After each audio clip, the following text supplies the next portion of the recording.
Jackson Hale walked into that saloon with blood on his knuckles and snow in his hair, and he didn't wait for the room to quiet down. He just said it loud and flat, and without a single ounce of shame, "I need a wife before sunrise." Nobody laughed at first. They just stared. Because a man like Jackson Hale didn't say things he didn't mean. And those words, 7 of them, were about to change 2 children's lives forever. If this story already has you subscribed to this channel, drop the name of your city in the comments. I want to see how far this story travels. Jackson Hale hadn't been inside a saloon in 4 years. He didn't drink anymore.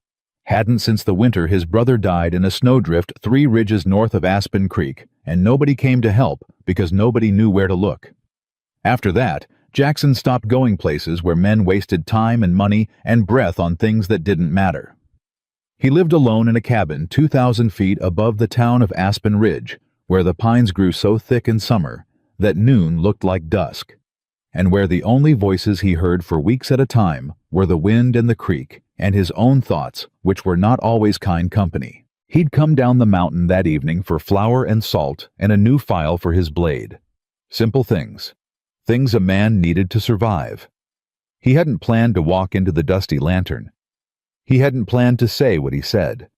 But plans had stopped meaning much to Jackson Hale 3 weeks ago on the morning he rode into Blackstone Canyon and found a wagon that had rolled off the ridge road and 2 people inside it who were already past saving. A man and a woman, mid-30s both of them.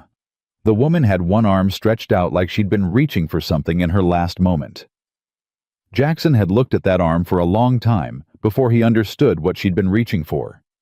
Because behind the wagon, tucked into a shallow cut in the rock wall, probably pushed there by the man before the wagon went over, there were 2 children. A boy, maybe 9 years old, dark-haired jaw set so hard it looked like it might crack. He had a hunting knife in his hand, and he was holding it with both fists, and his eyes said very clearly that he would use it if he had to. And a girl, younger, 6, maybe 7. She was curled behind her brother's legs with her arms wrapped around his calf, and she wasn't crying anymore. That was the part that hit Jackson hardest.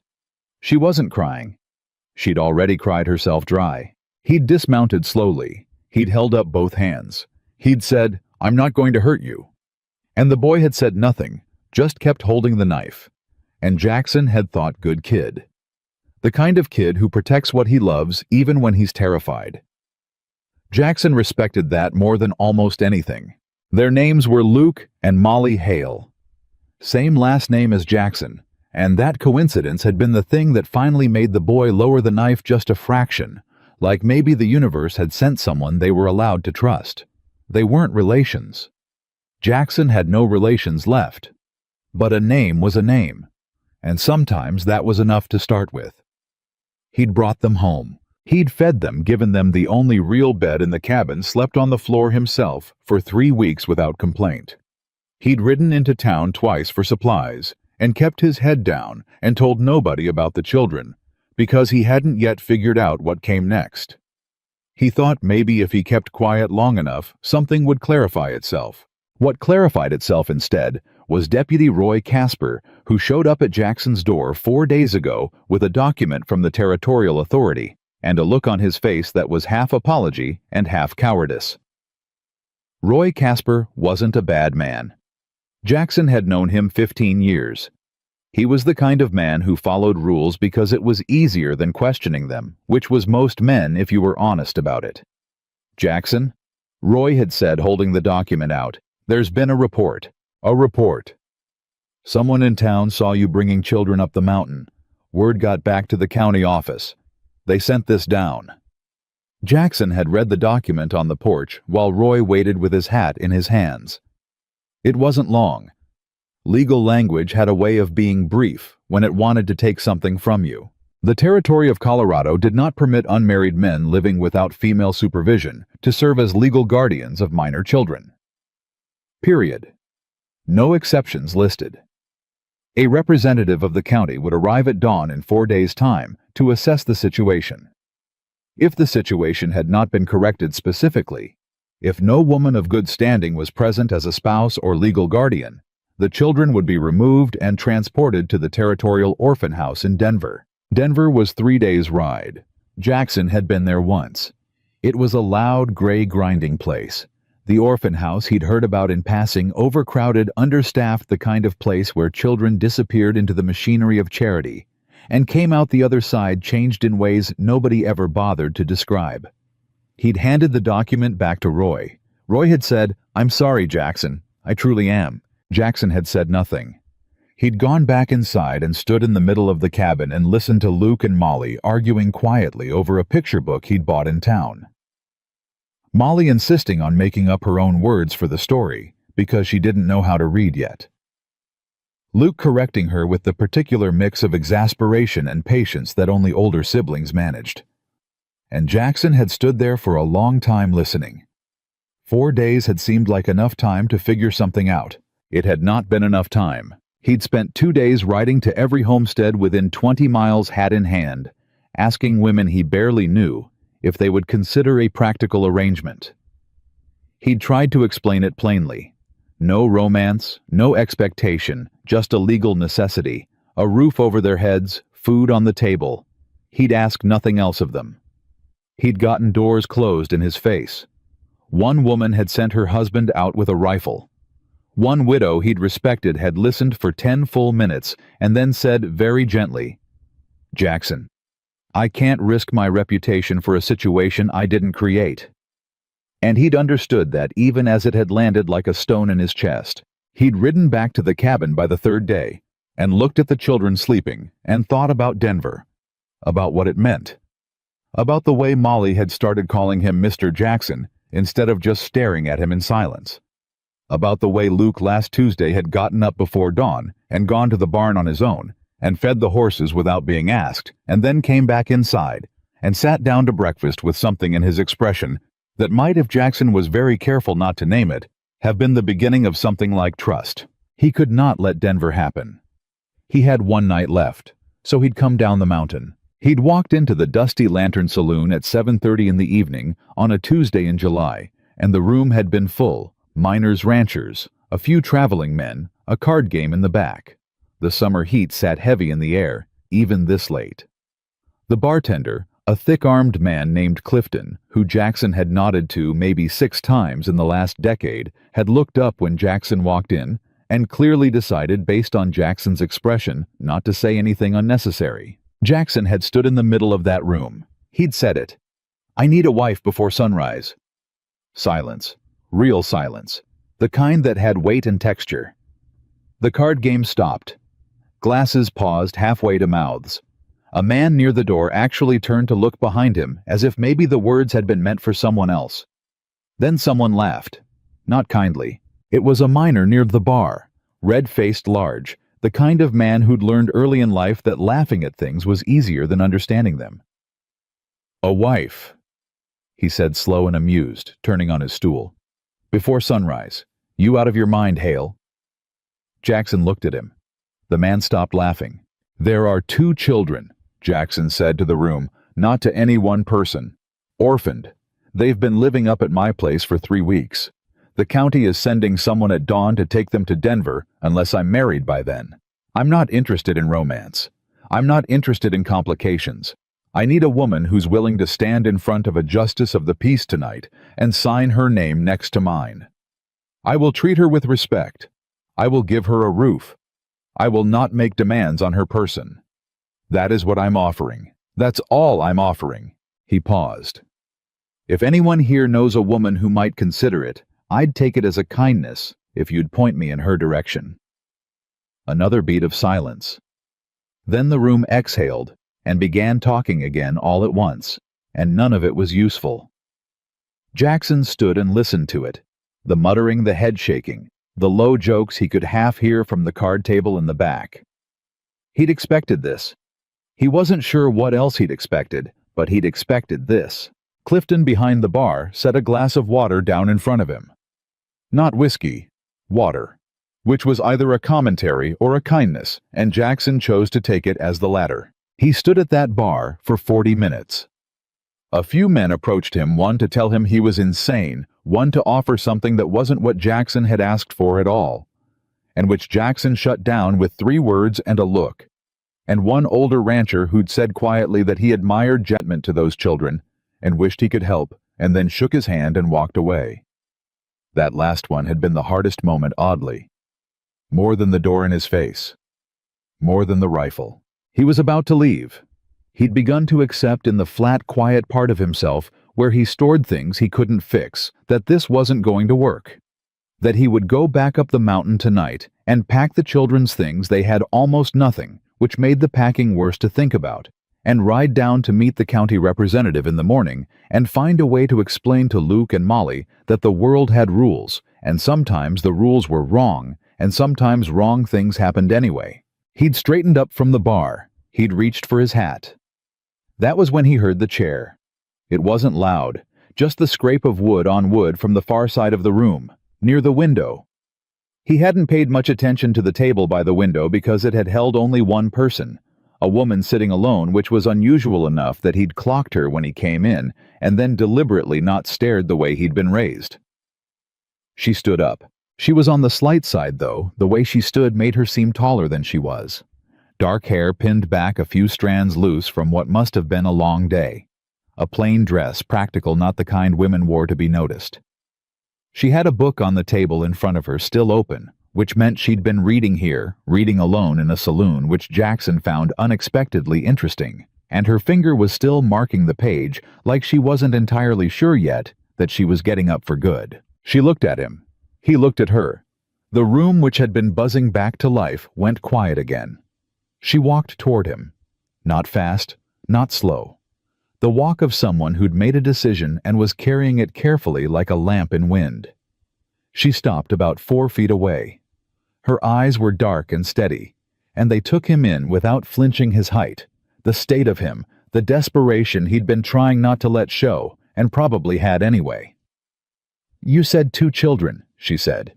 Her voice was even, controlled, but not cold. There was something underneath it that he couldn't name yet. "Yes, ma'am. A boy and a girl, 9 and 6. And you've had them for 3 weeks. Yes. Alone. Yes." She was quiet for a moment. Around them, nobody breathed. "How are they?" she asked. That stopped him. Out of everything she might have said. "How desperate are you? What do I get out of this? Why should I believe you?" She had asked how the children were. He thought about the honest answer. "Scared," he said. "Doing their best not to show it. The boy's protecting his sister like it's the only job he's got left in the world.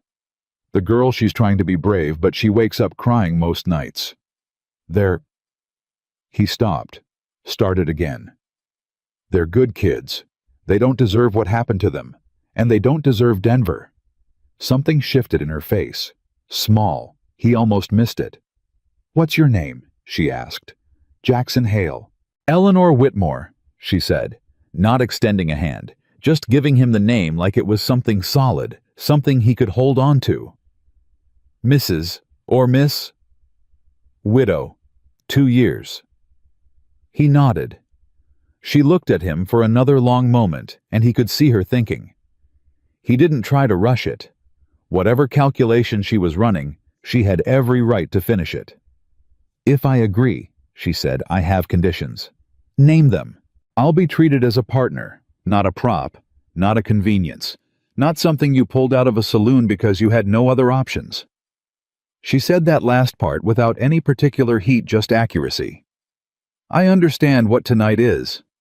I understand this isn't a love story, but inside that house I am a person with standing.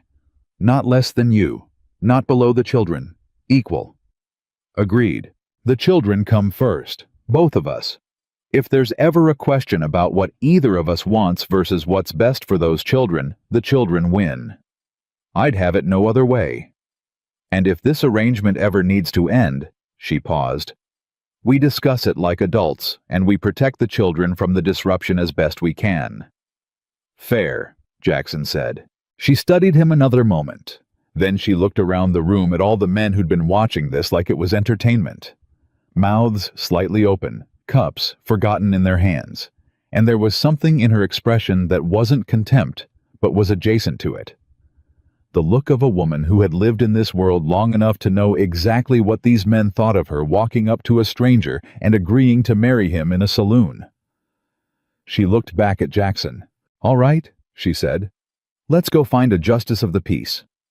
The room erupted, not in celebration, in something more complicated than that. Men talking over each other, one woman near the door.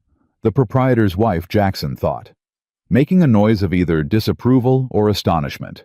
The red-faced miner who'd laughed first, now shaking his head with the slow authority of a man who believed women should not make large decisions quickly. Jackson didn't hear most of it. He put on his hat. He held the door open for Eleanor Whitmore. She walked through it without looking back. Outside, the July night was warm and full of stars, and the street was still and silent in the way that small towns got late in summer. That particular quiet that felt like the whole world holding its breath between one thing and the next. She stopped on the boardwalk. "I should get my things from the boarding house," she said. "I have a bag. It won't take long." "I'll wait," he said. She turned and looked at him. In the lamplight from the saloon window, her face was clearer, tired around the eyes, something in the set of her mouth that suggested a long time of carrying things without asking for help. "You look like you haven't slept in days," she said. It wasn't unkind. It was just honest. "Few nights," he admitted. "How far is your cabin?" 2 hours up the ridge, on horseback." "We should hurry then." She looked at the sky, calculating. "If we're going to find Judge Harcourt at this hour and get back before dawn with any margin." Jackson nodded. She started toward the boarding house. He fell into step beside her. They walked in silence for a moment, and the silence wasn't uncomfortable exactly. It was just new. Two strangers measuring the distance between where they were and where they were about to be. "Mrs. Whitmore," he said. "Eleanor," she said. "If we're going to be married before midnight, you might as well." "Eleanor." He tried it. It sat all right. "Thank you." She didn't answer for a beat. "Don't thank me yet," she said. "Thank me when those children are still in that cabin tomorrow morning." He thought about Luke, about the way the boy had looked at him this afternoon, when Jackson had said he was going into town, had looked at him with those careful dark eyes, and said with a flatness that broke something in Jackson's chest, "You coming back?" As if he'd already learned that adults sometimes said things and then didn't do them. Jackson had said yes, and meant it with everything he had. He meant to make it true. "Fair enough," he said. "Let's move then." They moved. Judge Harcourt answered the door in his nightshirt and the expression of a man being asked to do something unreasonable, which was accurate. He was 70-ish, irritable by constitution, and had been the territorial justice of the peace for Aspen Ridge for 11 years. He'd married people under unusual circumstances before. He'd married a man on his deathbed once. He'd married 2 people in the middle of a rainstorm when the church roof had gone. He was not entirely without flexibility. He was, however, without patience for being woken at 9 in the evening. "Hail," he said, squinting. "What in the who is this woman?" "Eleanor Whitmore, widow of Charles Whitmore, late of Dunn Creek. I need you to marry us, Judge. Tonight. It's urgent." Harcourt looked at Eleanor. Eleanor looked back at him with the particular calm of someone who has already decided that other people's opinions of their choices are not relevant to the choices. "Is this?" Harcourt said very carefully. "Voluntary on your part." "Mrs. Whitmore." "Entirely," she said. "No coercion. No, he hasn't made any sort of—" "Judge Harcourt," Eleanor said with the patience of a woman who had been underestimated so many times that she'd built a system for managing it. "I am a widow of 2 years, formerly a schoolteacher, and I am capable of determining what I agree to and why." Mr. Hale asked. "I considered it. I agreed. If you need to add anything to that process, I suggest you add speed." Harcourt looked at her for another moment. Then, against what appeared to be his better judgment, he stepped back and let them in. It took 11 minutes. Jackson knew because he watched the clock on the judge's mantelpiece the entire time, the slow crawl of the minute hand, the weight of each second. The vows were short. The legal language was shorter. Harcourt's wife, roused from bed by the noise, and standing in the doorway in a wrapper with her gray hair loose, served as witness, and had the expression of a woman who had seen stranger things, and had made her peace with the world's strangeness. When it was done, Harcourt said, "Congratulations, I suppose," in a tone that cut skepticism about the institution of marriage in general, and this one in particular. He signed the document. Eleanor signed it. Jackson signed it. Eleanor folded her copy precisely and put it in her bag. They were outside again in 12 minutes. She had one bag. She'd said it wouldn't take long, and she'd been right. It was a single worn carpet bag that she carried herself and didn't ask him to take. He offered anyway. She declined. "I'm capable," she said, not sharp, just stating fact. They reached the horses. Jackson's roan steady and mountain-bred, and a smaller gray that Eleanor had apparently kept at the livery stable, which told him something about her.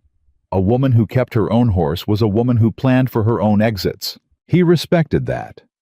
They rode out of Aspen Ridge at 9:30, the summer night, wrapped around them like something warm, and waiting the ridge road rising ahead into dark pine and scattered starlight. They didn't speak much for the first hour. The road required attention in the dark, and both of them seemed to understand that there would be time for words later, and that right now the most important thing was to move. About an hour up the mountain, Eleanor said, "Tell me about them." He didn't have to ask who. "Luke," he said, "doesn't trust easy.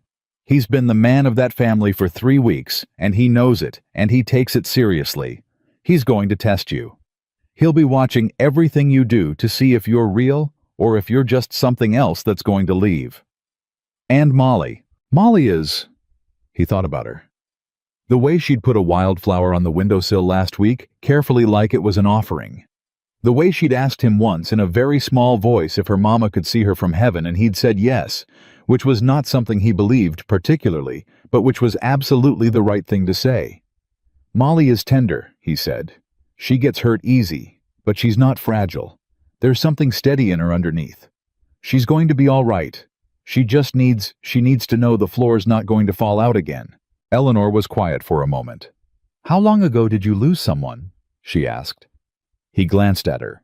She was watching the trail ahead, her profile clear in the moonlight, not looking at him. "How do you mean?"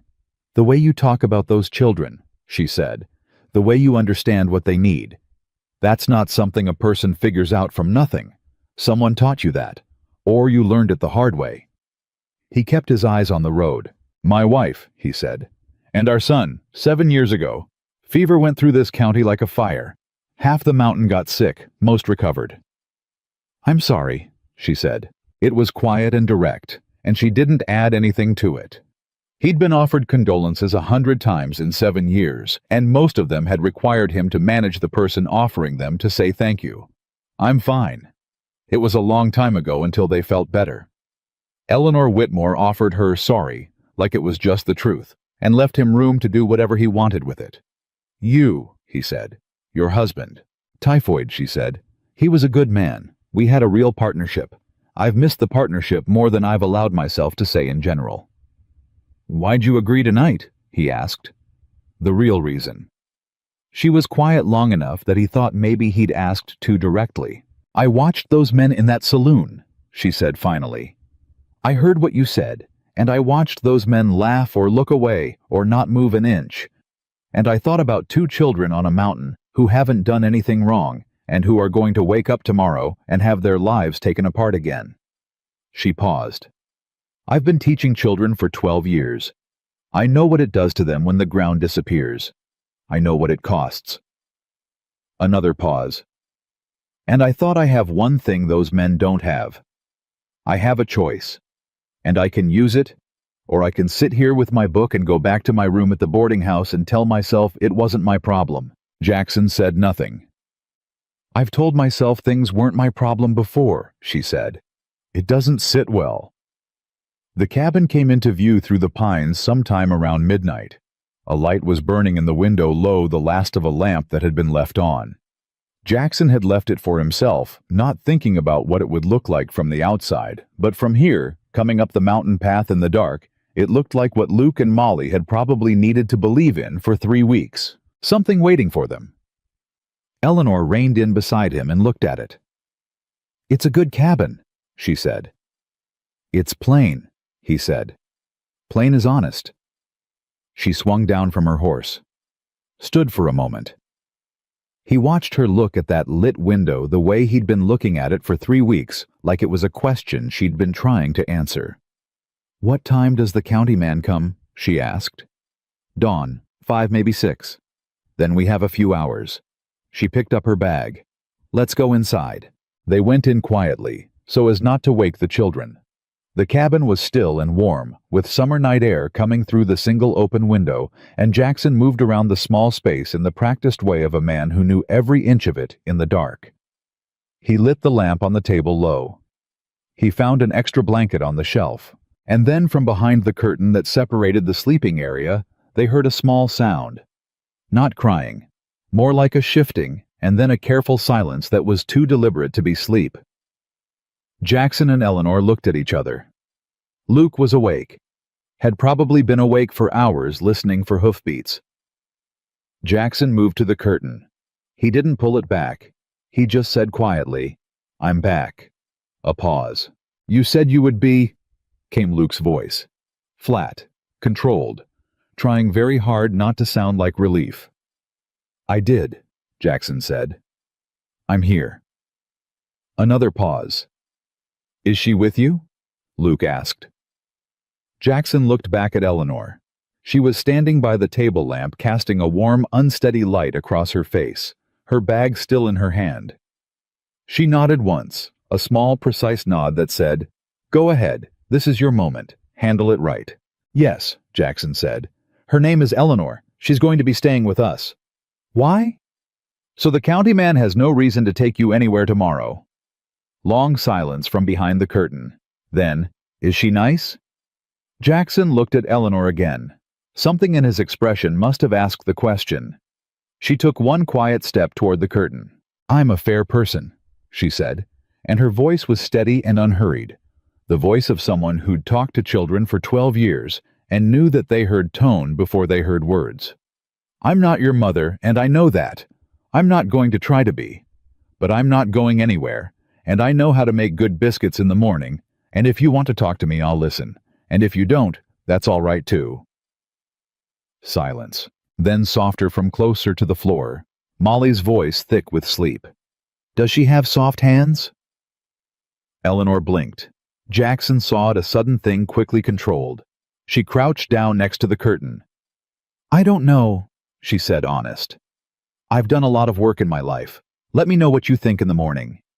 And from behind the curtain, almost too quiet to hear, "Okay." Jackson stood in his own cabin in the middle of the night in July, with a woman he'd known for 4 hours and 2 children he'd found in a canyon 3 weeks ago, and the lamp burning low on the table, and the summer wind coming through the window. He thought, "I will not let them down." He thought, "I have to not let them down." He had no idea what came next. He had no plan beyond morning.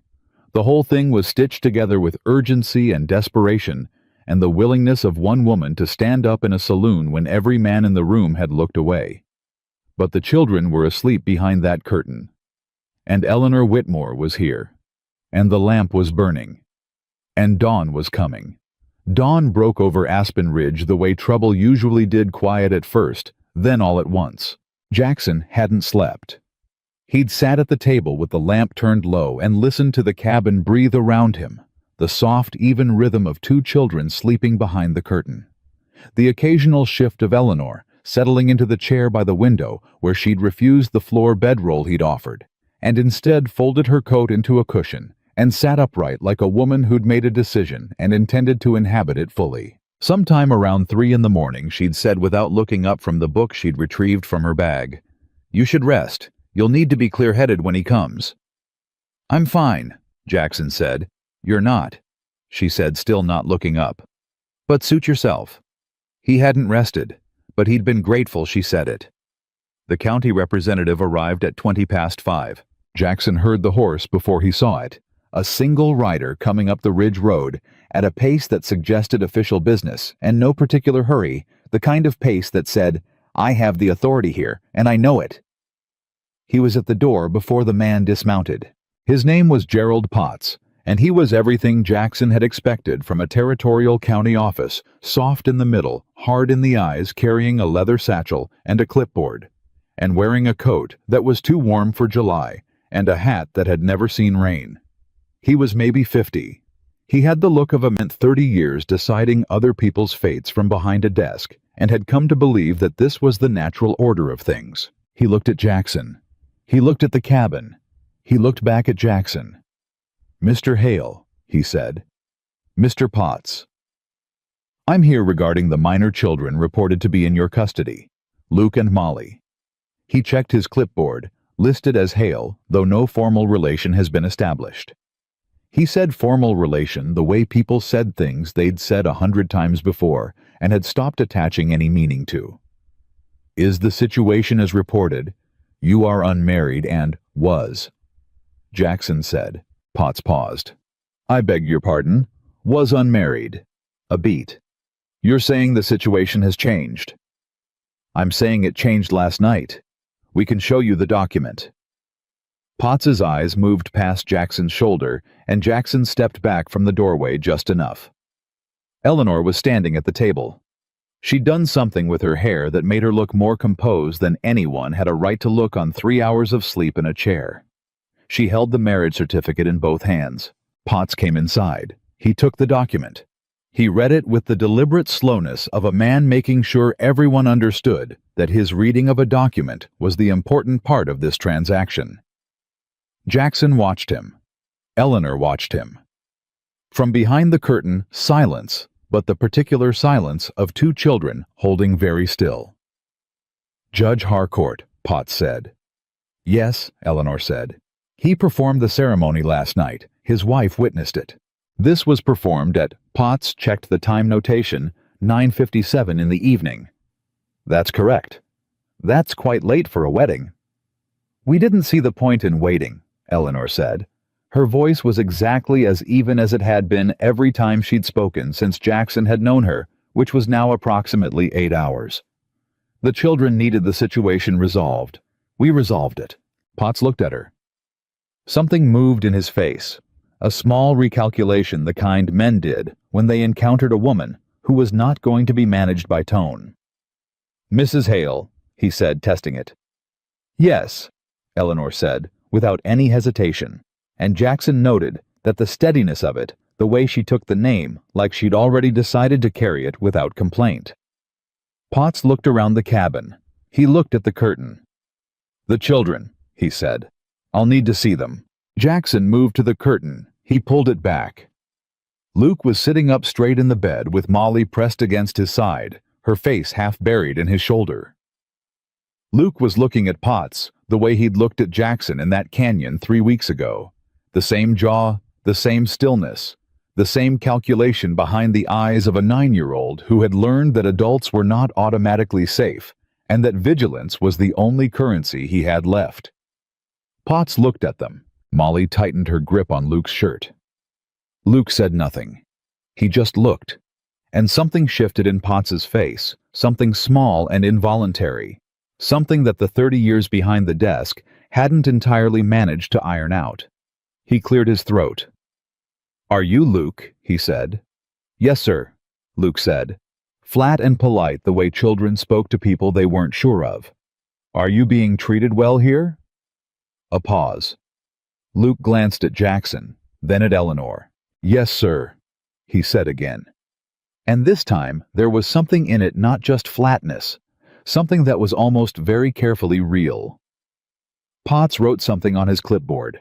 He looked at the cabin again, the clean surfaces, the breakfast things Eleanor had set out when she heard the horse, the small arrangement of a wildflower in a tin cup on the windowsill that Molly had put there last week. He handed the certificate back to Eleanor. "The paperwork appears to be in order," he said.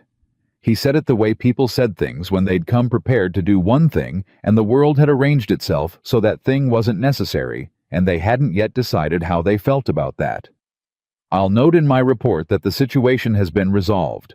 There will be a follow-up in 90 days to confirm the children's welfare." "We'll be here," Jackson said. Potts picked up his satchel. He walked to the door.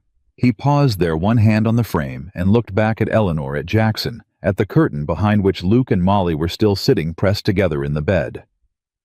"They're lucky," he said, not warmly, just honestly. "Children don't usually get lucky." Then he left. Jackson stood in the doorway and listened to the horse picking its way back down the ridge road until the sound was gone. Behind him, he heard the curtain move. He heard Luke's feet hit the floor. He heard Molly say something he couldn't make out, and Luke answer her in a low voice, and then footsteps crossing toward the table. He turned around. Luke was standing in the middle of the cabin. He'd gotten dressed at some point in the dark, apparently, so he'd be ready for whatever came through the door. He was looking at Jackson with those careful eyes. "He's gone," Luke said. "He's gone. And he's not coming back. Not to take us. Not today, not in 90 days if we're still standing, and we will be. He'll come back to check on you, that's all." Luke processed this. His jaw moved. He looked at his shoes for a moment. Then he looked up. Not at Jackson. At Eleanor, who was standing at the table with the certificate in her hands, watching Luke with an expression that was very quiet and very attentive. "You married him," Luke said, "for us." "I married him because it was the right thing to do," Eleanor said. "Those aren't always the same as the easy thing. But yes, for you." Luke looked at her for a long moment. "My mama used to say," he said slowly, like he was locating the memory carefully, "that real people do real things, that anybody can say things." "Your mama was right," Eleanor said. Another pause. Then Luke walked to the table and sat down in the chair across from her and said, "Can I have breakfast now?" And that small, ordinary, enormous thing was when Jackson finally let himself breathe. The first days were not easy. Nobody pretended they were. Eleanor was methodical in the way she moved through the cabin, not pushing, not performing, not announcing her presence any louder than it needed to be. She made room for herself with the quiet precision of a woman who understood that she was the newcomer here, not them. She didn't rearrange anything without asking. She didn't take over the cooking without first sitting beside Jackson and understanding how he'd been doing it, which was badly, and then offering improvements one at a time rather than all at once. Luke watched everything she did. Watched her the way he watched the weather, always from a slight distance, never staring directly, but always tracking. He was polite. He said please and thank you. He answered questions. He did not volunteer anything, and he did not, for the first 3 days, say anything to Eleanor that wasn't a direct response to something she'd said first. Jackson noticed. Eleanor noticed too. She didn't push. On the 4th morning, she was at the table with a book. She always seemed to have a book pulled from that carpet bag with the infinite resource of a woman who'd packed for a long trip, even when she hadn't known she was taking one. And Luke came and sat across from her without saying anything. He sat there for a while. Eleanor kept reading. She didn't look up. "What's it about?" Luke said finally. She turned the book so he could see the cover. "A man who gets shipwrecked and has to figure out how to survive alone," she said. Luke considered this. "Does he?" "He does. It takes a long time and he makes a lot of mistakes. But he figures it out." Luke pulled the book slightly toward himself, looked at the page she was on. He couldn't read fast. Jackson knew that much from 3 weeks of watching him sound out words with the patient frustration of a boy who'd had spotty schooling on the road. But he tried. "I could teach you," Eleanor said, not looking up. "To read faster, if you wanted." Long pause. "I know how to read," Luke said. "I know you do. I meant faster." Pause. "Maybe," Luke said, and pushed the book back. But he didn't leave the table. Molly was different. Molly had decided something about Eleanor in the first 5 minutes in the dark through the curtain over the question of soft hands, and she was working out what to do with that decision in the particular way that 6-year-olds worked things out, which was directly and without warning. On the 2nd day, she appeared at Eleanor's elbow while Eleanor was kneading bread dough and said, "My mama had yellow hair." "Did she?" Eleanor said, not stopping what she was doing. "Yours is dark." "It is." Molly considered this with great seriousness. I think dark is nice too, she said finally, in the tone of a verdict. Thank you, Eleanor said. That's kind. Molly watched the bread dough for a while. Then, can I help? Wash your hands first, Eleanor said. Molly ran to the wash basin. That dinner, Jackson was out at the barn doing the last of the evening chores when Eleanor came and leaned in the barn doorway. She didn't say anything at first, just stood there. She asked me today, Eleanor said, if I was going to stay. Jackson kept working. What did you say? I said yes. A pause. I said yes, as long as she was here, I'd be here. She believe you.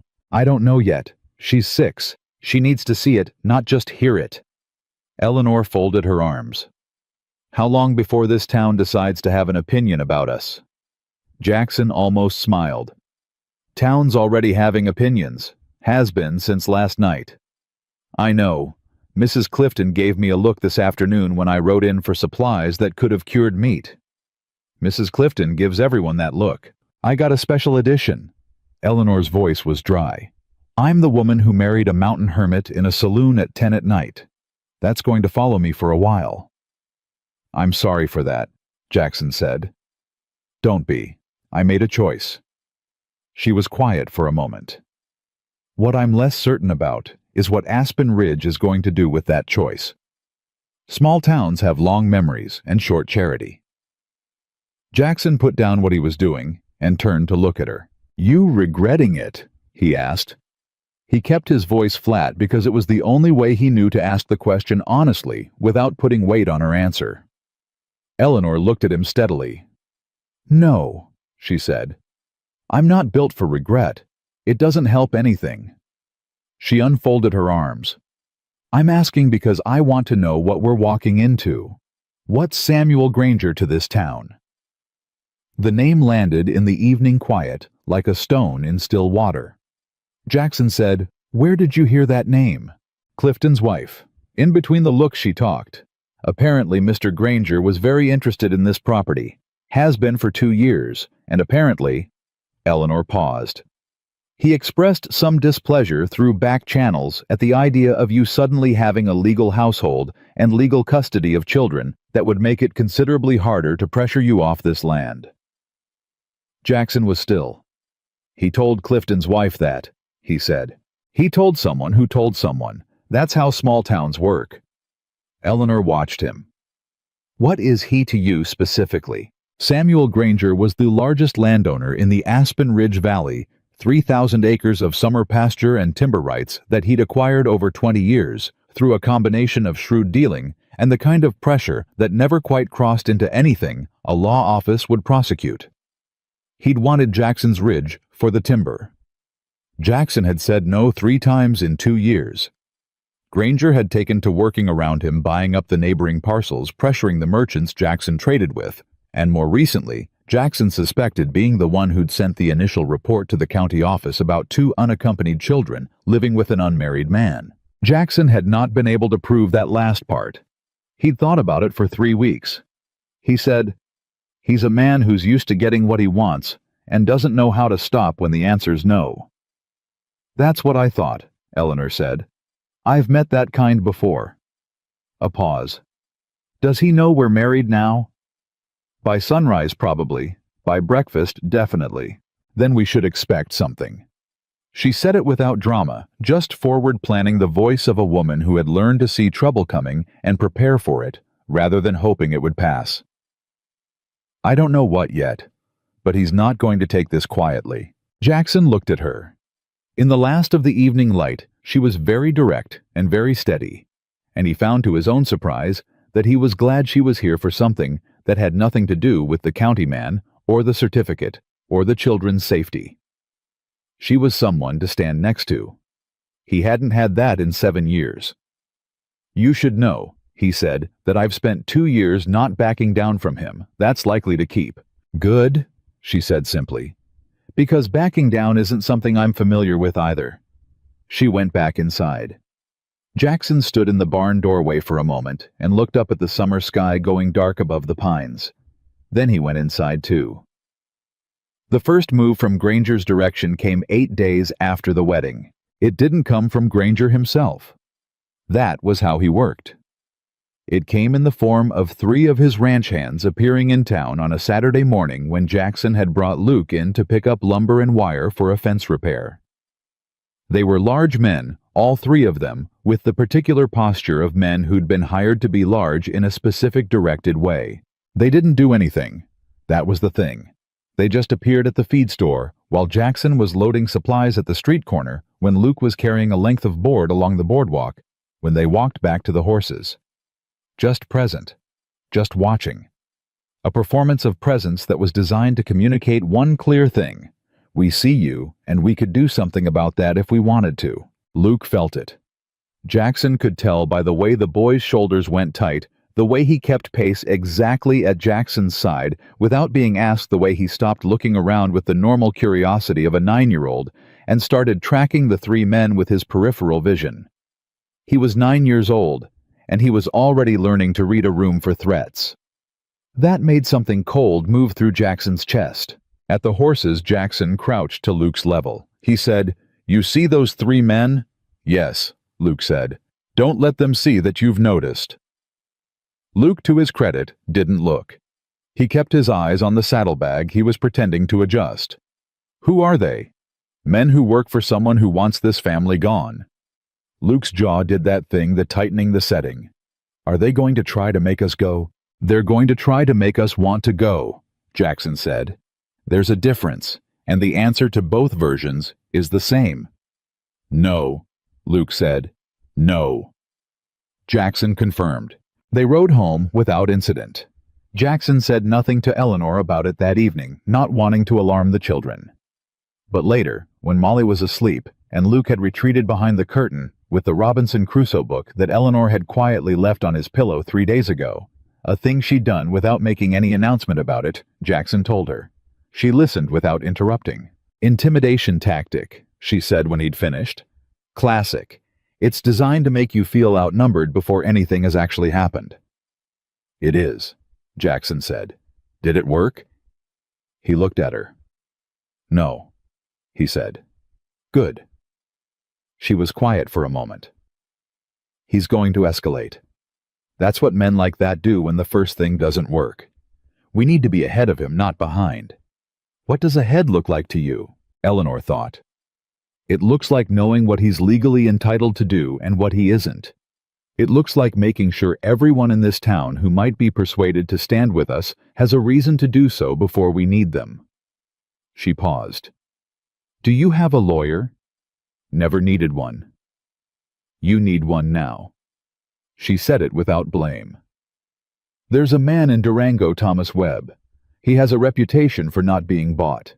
I knew his wife before she passed. I could write to him." Jackson looked at her. "You've been thinking about this?" "Since the conversation in the barn," she said. "I told you I'd seen his kind before. The first husband of a woman I taught with same type, smaller scale." She waited until she had no options left. A pause. "I don't intend to do that." "Write the letter," Jackson said. She wrote it that night at the table by lamplight, in a small exact hand that looked like it belonged to someone who'd spent years making sure children could read what she'd written. Jackson watched her write without meaning to, and looked away. 3 days later, Aspen Ridge showed them what Granger's next move looked like. It came through the school. There was a small schoolhouse in town, 1 room, 1 teacher, roughly a dozen children in assorted ages from 6 to 13. The teacher, a young man named Dodd, who'd arrived from back east the previous fall, had come to the cabin 2 days after the county man left to say he'd be pleased to have Luke and Molly attend. Jackson had shaken his hand.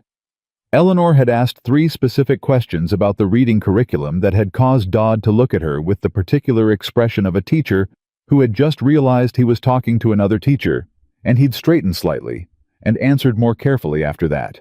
Luke had gone for 3 days, and said nothing about it, which Jackson had learned meant it was neither terrible nor wonderful, and he was waiting to decide. Molly had come home on the 3rd day with a drawing she'd made of the cabin, and had put it on the table with the air of a person presenting evidence. On the 4th day, Dodd rode up to the cabin in the late afternoon with his hat in his hands, and the expression of a man about to say something he'd rather not say. Jackson met him in the yard. "Mr. Hale," Dodd said, "I want you to know this is not my decision, and I want that on record." "What decision?" Dodd's grip on his hat tightened. "The school board met last night. Mr. Granger sits on the board. He raised a concern." He paused, clearly words about the background of the children, specifically their parentage. He claimed that without documentation of the parents' identities, there was no way to establish whether the children had any claim to residency in the Aspen Ridge district. He called for their enrollment to be suspended pending investigation. Jackson was very still. "He's pulling them out of school," Jackson said. "He's calling for a suspension, which in practice means he's pulling them out of school." Jackson's voice was flat. "To do what? To hurt me through them." Dodd couldn't hold his gaze. "I believe that's the intent, yes. I voted against it. It was 3-1.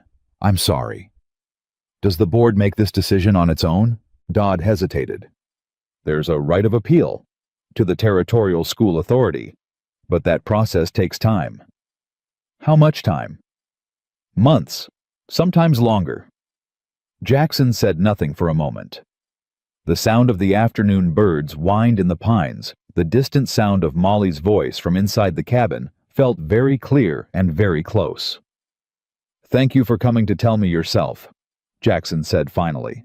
Dodd nodded. He looked wretched. He was a young man in a situation he'd had no power over, and he knew it. "For what it's worth, Mr. Hale, they're good children. Luke has real ability if someone gives him time. And Molly?" He paused. "Molly told me yesterday that her new mother taught her a word, and she wanted to know how to spell it." Jackson looked at him. "What word?" Dodd almost smiled despite everything.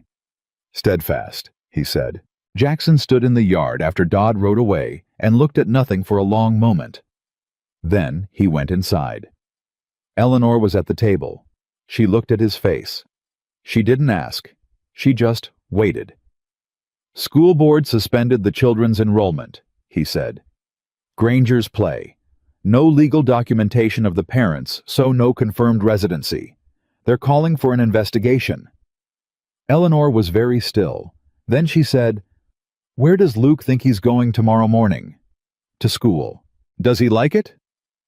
Jackson thought about the book on the pillow. About Luke at the table with Robinson Crusoe, 3 nights running, sounding out sentences under his breath, getting faster each night, without acknowledging that he was getting faster. "He's starting to." Eleanor stood up. She set down the cup she was holding. She walked to the window. She stood there with her back to him, and her arms folded, and Jackson could see the particular stillness of someone running through options very quickly, in a mind that didn't waste motion. "He used the school board," she said, "because it's a mechanism he controls and it touches the children directly. He knows that's where you'll hurt." A pause. "He's not wrong. But he's made an error." "What error?" She turned around. "He assumed you'd respond to the children being hurt by backing down," she said. "He assumed the pain of it would make the fight feel too costly. He doesn't understand what kind of man you are." Her eyes were direct and very clear. "And he doesn't know what kind of woman just married you." Jackson looked at her. "What are you going to do?" he said. "First, I'm going to teach those children myself," she said. "Right here, every morning. Luke will not lose a single day of learning because Samuel Granger thinks children are useful tools." She said it the way she said most things, without drama, with the force of something that had been decided and was no longer negotiable. Second, Thomas Webb needs to know about the school board action. This establishes a pattern. A judge who sees a pattern has something to work with. "The letter went 3 days ago," Jackson said. "No reply yet." "There will be." She paused. "And third." She stopped. Jackson waited. "Third," she said more quietly, "we need to know who else in this town he's done this to. Granger doesn't operate through channels without practice. He's pushed other people. Some of them may be willing to say so." She looked at Jackson. "Who do you trust in Aspen Ridge?" Jackson thought. It was a shorter list than it should have been. "Roy Casper," he said, "the deputy. He's not brave, but he's honest. He doesn't like what Granger does. He just doesn't know what to do about it. Anyone else? The woman who runs the dry goods, Nora Beale. Her husband had a parcel Granger wanted. He died before he could sell it, and she held it. He's tried to pressure her 3 times. She's still there. Still there, Jackson said. Still holding. Something moved in Eleanor's expression. Recognition, maybe. Or respect. Then we start with her, Eleanor said. From behind the curtain, Molly's voice floated out into the cabin, small and sleepy. She'd fallen asleep early on the bed after dinner. Mr. Jackson. Right here, Jackson said. Is something wrong? He looked at Eleanor. Eleanor looked at him. No, Jackson said. We're just making plans. A pause. Good plans. The best kind, Eleanor said. Silence from behind the curtain. Then the particular silence of a child settling back into sleep, the small exhale of someone who's been carrying worry and has decided for tonight to set it down. Jackson looked at the door. He looked at Eleanor. He looked at the curtain behind which 2 children were asleep in a bed that was theirs, in a cabin that was theirs on a mountain that Samuel Granger wanted and was not going to get. He said, "First thing tomorrow." First thing, Eleanor said. Nora Beale was a woman who measured everything before she moved. Jackson had known her 6 years. She'd come to Aspen Ridge as a young bride, helped her husband build the dry goods store from a single room into the most reliable supply point between here and Durango. Buried him 3 winters ago, when his heart gave out between the counter and the storeroom, and then simply kept working. She didn't talk much. She didn't complain. She kept exact accounts, gave fair credit, and had once told a man twice her size to get out of her store and not come back when she caught him shortchanging a miner's widow. The man had left. She was the kind of woman a town depended on and rarely thanked. Eleanor walked in first. Jackson came behind. Nora looked up from the counter, looked at Eleanor with frank curiosity, looked at Jackson and said, "So you're the one who married him?" "I am," Eleanor said. Brave woman. "Practical one," Eleanor said. "May we have a few minutes?" Nora put down her pencil. They talked for 40 minutes. Jackson said little. This was, he understood, without being told, Eleanor's conversation. She'd read the situation, and she knew what it needed. Not a mountain cowboy making demands, but one woman talking to another woman who had learned the same hard lessons through different doors. Eleanor laid it out clean. Granger's pattern, the land pressure, the school board move, the way he worked, never directly, always through mechanisms, always with enough distance between himself and the action that nothing stuck legally. She didn't exaggerate. She didn't appeal to emotion. She just put the facts on the counter the way Nora put goods on a shelf, plainly where they could be examined. Nora listened with her arms folded and her eyes sharp. When Eleanor finished, Nora said, "He sent 2 men to my door 4 months after Thomas died. Said he wanted to make an offer on the building. I said no. They came back. I said no again, and I said it with a shotgun this time, which clarified things." A pause. "He's had the county assessor up here twice claiming my property taxes might need to be reevaluated. Both times they looked around, found nothing wrong left. Message received, though." "Has he done anything you could put in a formal statement?" Eleanor said. Nora was quiet for a moment. "You're building a case," she said. "I'm building a record," Eleanor said. "There's a lawyer in Durango, Thomas Webb, who I believe will take this seriously if we can show a pattern. Granger's been doing this long enough that he's gotten comfortable. Comfortable men get careless. Careless men leave evidence." Nora looked at Jackson. "You trust her," she said. "Blunt as a board." "Yes," Jackson said. Nora appeared to take this as sufficient.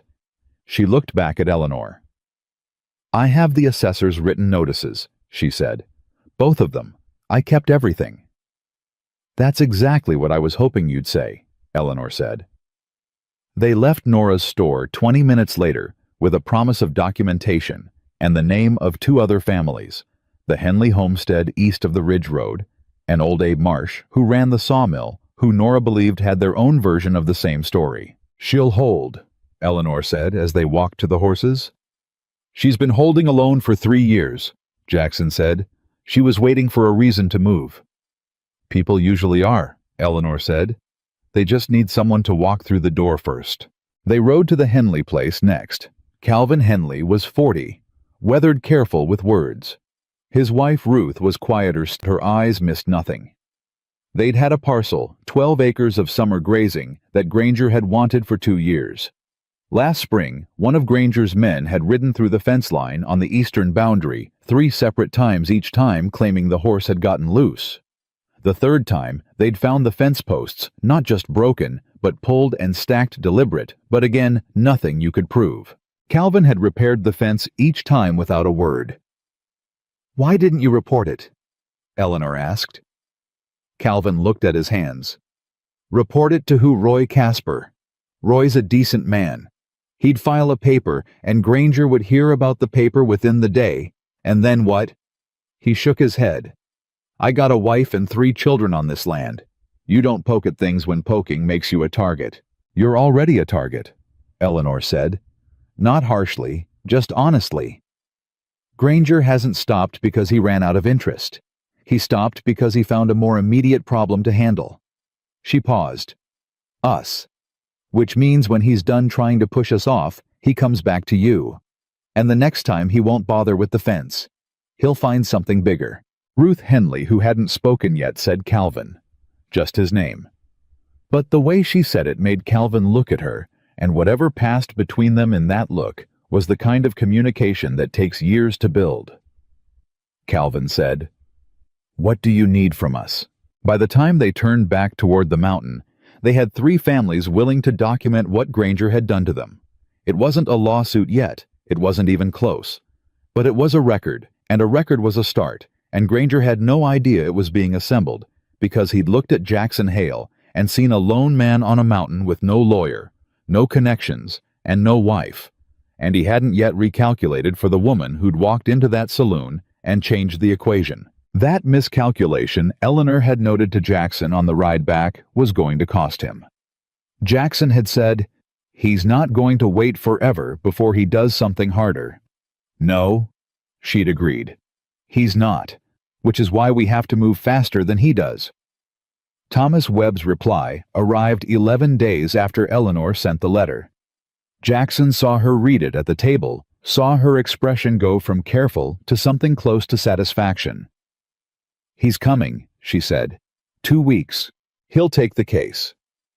He says the pattern I described warrants a full review. He wants to meet with the families, examine the documentation, and assess whether there's grounds for a formal complaint to the territorial authority. She set the letter down. He also says, and this is the part that matters, that he's been watching Granger for 3 years and has been looking for the right case. Jackson looked at her. "We're the right case. We're the most documented case, and we have the most to lose in the shortest time, which makes us motivated." She paused. "He'll be here in 2 weeks, which gives us 2 weeks to make sure Granger doesn't do something we can't recover from before then." It was Luke who noticed the men watching the cabin. He came inside on a Tuesday afternoon. He and Molly had been in the yard while Eleanor ran the morning lesson at the table, and Jackson was out checking the upper fence line, and he stood in the doorway and said without preamble, "There are 2 men on the ridge to the east. They've been there since morning." Eleanor was at the table. She looked up.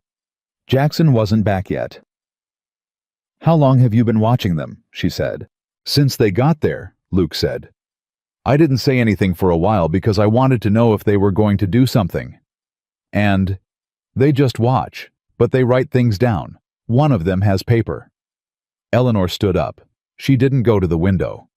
"Did they see you notice them?" "No," Luke said with the certainty of a 9-year-old who had been practicing not being noticed since long before he came to this mountain. Eleanor thought for a moment. "Go back outside. Take Molly toward the garden away from that ridge. Normal. Don't look at the ridge." Luke nodded. He turned to go. "Luke," Eleanor said. He stopped. "You did right to tell me," she said. "And you did right to watch and wait first. That was good thinking."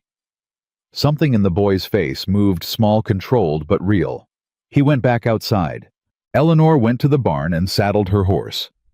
She left a note on the table in case Jackson came back before her, and she rode not toward the ridge, not directly, but around the long way through the lower tree line, until she had an angle that let her see the two men without being seen herself. They were Grangers, all right. She didn't recognize their faces, but she recognized their stillness, the practiced, paid stillness of men doing a job they'd done before. One had binoculars. The other had paper, as Luke had said, and was writing with the occasional careful notation of someone building a log. They were documenting the cabin. The comings and goings. Who was there? When? Maybe looking for something, anything that could be used. Eleanor watched them for 10 minutes. Then she rode back. When Jackson came in from the upper fence an hour later and found Eleanor's note, and then Eleanor herself sitting at the table, with the particular stillness of someone who had already processed their anger and moved through to the other side of it, he read her face before she said a word. "Tell me," he said. She told him, all of it. The men, what Luke had seen, what she'd confirmed. She told it flat and fast, no dramatics, which somehow made it worse. "He's building a counterfile," Jackson said. "Yes, looking for anything he can use.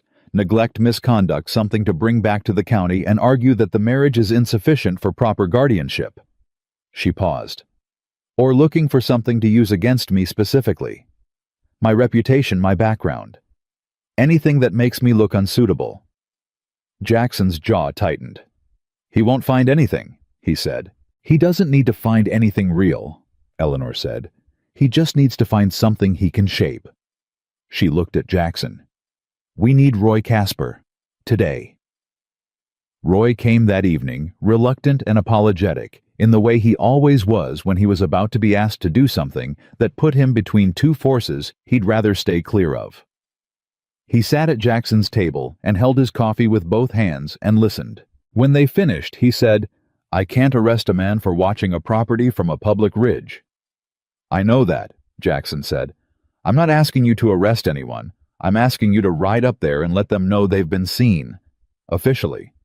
So there's a record that you observed them and that they were identified as Granger's employees." Roy shifted. "If I do that, Granger knows I've—" "Roy."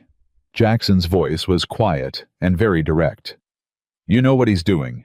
You've known for 2 years what he does to people in this valley. I'm not asking you to fight him. I'm asking you to do the minimum that your badge requires and nothing more." A long silence. It was Eleanor who said more quietly, "Deputy Casper, those children in that room have already lost everything once. Everything they have right now exists because people, just a few people, were willing to do the minimum required of them at the right moment. That's all I'm asking of you. The minimum." Roy looked at her. He looked at his coffee. He looked at the curtain where, if you were quiet enough, you could hear the low sound of Luke reading to Molly. The patient, older brother voice working through sentences, Molly interrupting with questions. Luke answering them with the particular mix of exasperation and love that had become over these weeks one of the sounds Jackson associated with the word home. Roy put down his coffee. He picked up his hat. "I'll ride up there now," he said. He did. The two men were gone by the time Roy reached the ridge. But Roy filed a report, which meant Granger knew that Roy had filed a report, which meant Granger knew that Jackson was documenting back. It was the right move. Eleanor said so. Jackson believed her. What neither of them anticipated was what Granger did next. It came on a Thursday.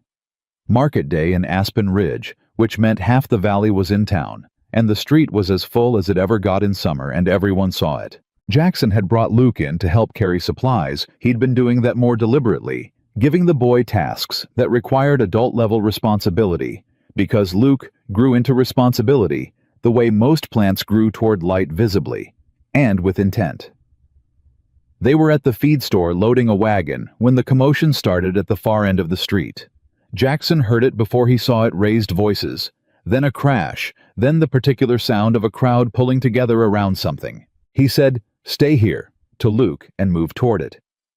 He didn't get 10 steps before Luke was at his side. I said, "I'm not staying where I can't see you." Luke said, flat and final. 9 years old and already immovable on certain points. Jackson didn't have time to argue. They moved together. Granger's oldest son, Dale, 23, built like his father, but with none of the patience that made his father dangerous, and all of the impulse that made him something worse, was standing in the middle of the street. He'd apparently knocked over a cart belonging to old Pete Marsh, Abe Marsh's youngest boy, and was now in the process of making it Pete's fault loudly in front of as many people as possible. But that wasn't the part Jackson saw.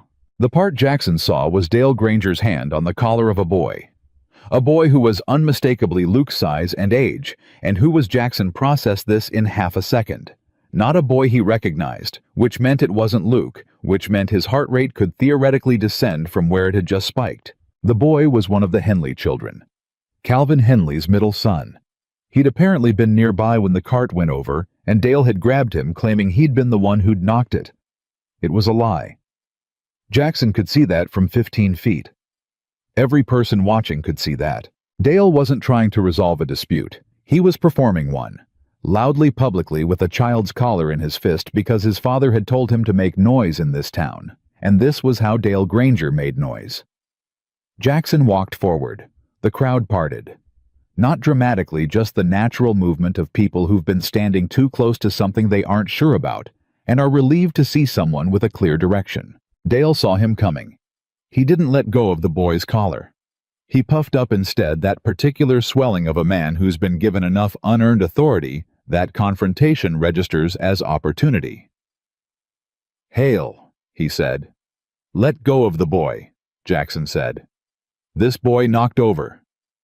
"Let go of the boy," Jackson said again. Same volume, same pace, like the first time had been a courtesy, and this time was a fact. Dale's grip tightened. "You don't give orders in this town." Jackson stopped 2 feet away. He looked at Dale with the particular look of a man who has spent 15 years on a mountain where everything that wanted to hurt you was bigger than you and had sharper teeth, and had learned that fear was information and theatrics were noise, and the only question worth asking was, what are you actually going to do? "Your father sent you," Jackson said. "He told you to come down here and make problems. You're making them because he asked you to, and because you don't know how to say no to him." A pause. "That's between you and your father. This boy has nothing to do with it. Let him go." Dale stared at him. The crowd was very still. Jackson didn't move.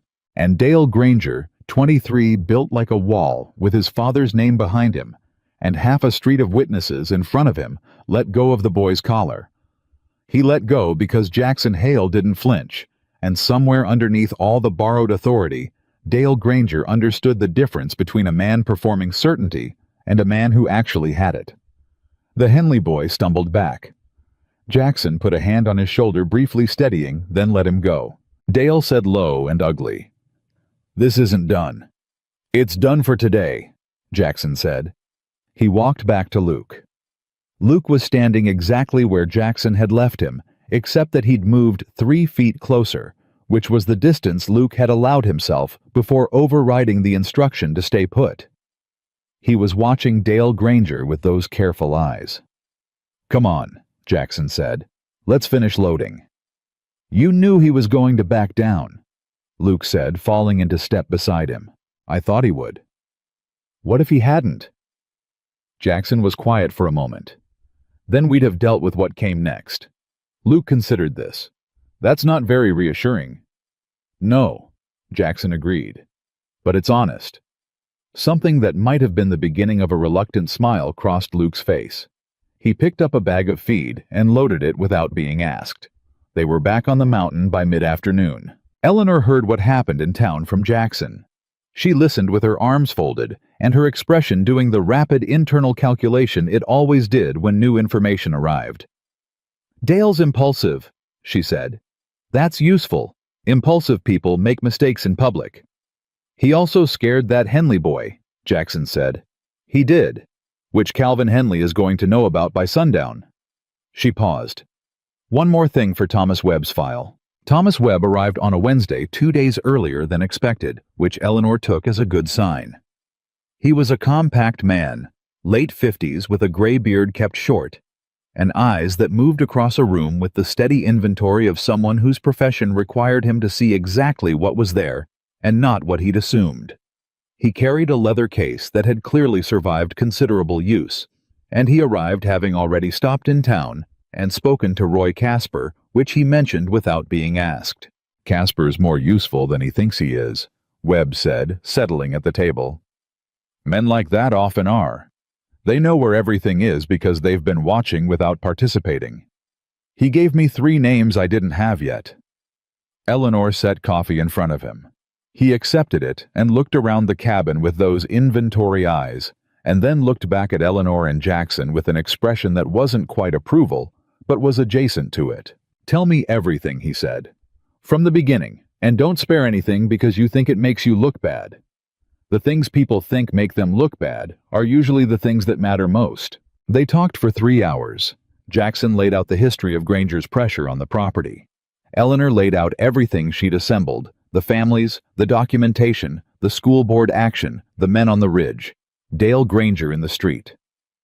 Webb asked questions that were short and precise, the kind that cut straight to the center of whatever they were examining. He wrote constantly, small, and fast. At the end of 3 hours, he set his pen down. "You have a case," he said. Jackson said, "Against Granger." "Against the school board action, certainly that's the most immediately actionable. The Territorial School Authority has clear guidelines about enrollment rights, and none of Granger's stated grounds hold up to scrutiny. I can have that reversed within 30 days. He paused. "The larger pattern, the intimidation, the land pressure, the use of county mechanisms to harass, that's more complex. It's real, and I believe every word of it, but complex cases need time and documentation. What you've assembled is a good start. Not enough yet." He looked at them both. "I'll tell you what is enough. It's enough for me to write to Granger directly and make clear that his activities are now being formally documented by legal counsel. Men like Granger rely on their targets not having lawyers. The moment you have one, the calculation changes." "Will he stop?" Eleanor said. Webb looked at her. "No, but he'll get careful, and careful men make slower mistakes." He paused. "He'll try something else. Something bigger probably, because he'll feel the pressure, and he'll push back. But when he does, we'll be ready." "What kind of something else?" Jackson said. Webb picked up his pen. "I don't know yet. But in my experience, a man who's been running the same play for 20 years and suddenly finds it not working tends to overreach." He looked at Jackson steadily. "When he overreaches, that's when we move." That was on a Wednesday. On Saturday, Granger overreached. It happened fast. The way serious things tended to not, with warning, not with buildup, just a sudden tear in the fabric of a day that had been until that moment ordinary. Luke hadn't come home. He'd gone into town Saturday morning with Jackson's permission with 2 other boys from neighboring homesteads to watch the farrier work at the livery. One of those entirely 9-year-old activities that Jackson had been quietly grateful for the normalcy of it. Luke moving through the world like a boy rather than a soldier. He was supposed to be back by noon. By 1 o'clock, he wasn't back. By 1:30, Jackson was on his horse. He found Roy Casper at the edge of town riding toward him with an expression that Jackson had not seen on Roy's face before. Not the habitual apology, not the careful neutrality. Something harder. Something that said, whatever had happened, Roy had already decided which side he was on. "Jackson," Roy said. "Luke's at my office. He's not hurt. I need you to hear that first. He's not hurt. But there's been an accusation." Jackson's horse didn't stop moving. "What accusation?" "Dale Granger's claiming Luke assaulted him. Says Luke threw a rock and struck him on the side of the head outside the livery." Roy kept pace alongside him. "He's got a cut. Real one, I saw it. But Jackson..." He paused. "2 boys who were there say Luke didn't do it. They say Dale threw the rock himself and then grabbed Luke." Jackson stopped his horse. He looked at Roy. "He staged it," Jackson said. "That's what it looks like. But I've got Dale Granger's formal complaint, and his father standing in my office right now, and Samuel Granger is calling for Luke to be removed from your custody pending a county review." He's saying the children aren't safe in your home. He's saying you've created an environment of—" Roy paused like the words tasted bad. "Violence and instability." Jackson looked at the sky for 1 second. Just one. Then he looked back at Roy. "Where is Luke right now?" "Sitting in my office. He hasn't said a word since I brought him in. Not one word." "Is Samuel Granger still in your office?" "Yes. With his lawyer." Jackson started writing. Roy said, "Jackson, wait. His lawyer's already drawn up papers. A petition for emergency custody review. He's going to file it today unless—" "Unless what?" Roy's voice was careful. "Unless you back down. That's what Granger said. He said he'll drop the complaint and the petition if you deed the upper ridge to him. That's the deal." Jackson rode. Roy kept pace. "He's using Luke," Jackson said, not a question. "Yes," Roy said. "Then there's no deal." Jackson's voice was flat and clear as a bell. "There's never going to be a deal. That man is not getting 1 acre of this family's land. Not now. Not because he's manufactured a charge against a 9-year-old boy to force it." Roy said nothing, but he kept riding with Jackson, which was in its way the thing that mattered. They came through the door of Roy's office together. Samuel Granger was standing on one side of the room. He was 60, silver-haired, impeccably dressed for a Saturday in a town this small, because he was always performing authority. He had a lawyer beside him, a soft, precise man Jackson didn't know, and Dale in the corner with a bandage on his temple, and the expression of someone who'd been told what to do today and had done it and wasn't sure how he felt about that. Luke was sitting against the far wall on a bench. He looked at Jackson when Jackson came through the door. His face was completely controlled, no tears, no fear, at least none that he was letting out, but his hands were pressed flat against his thighs in the way they got when he was holding himself together through sheer force.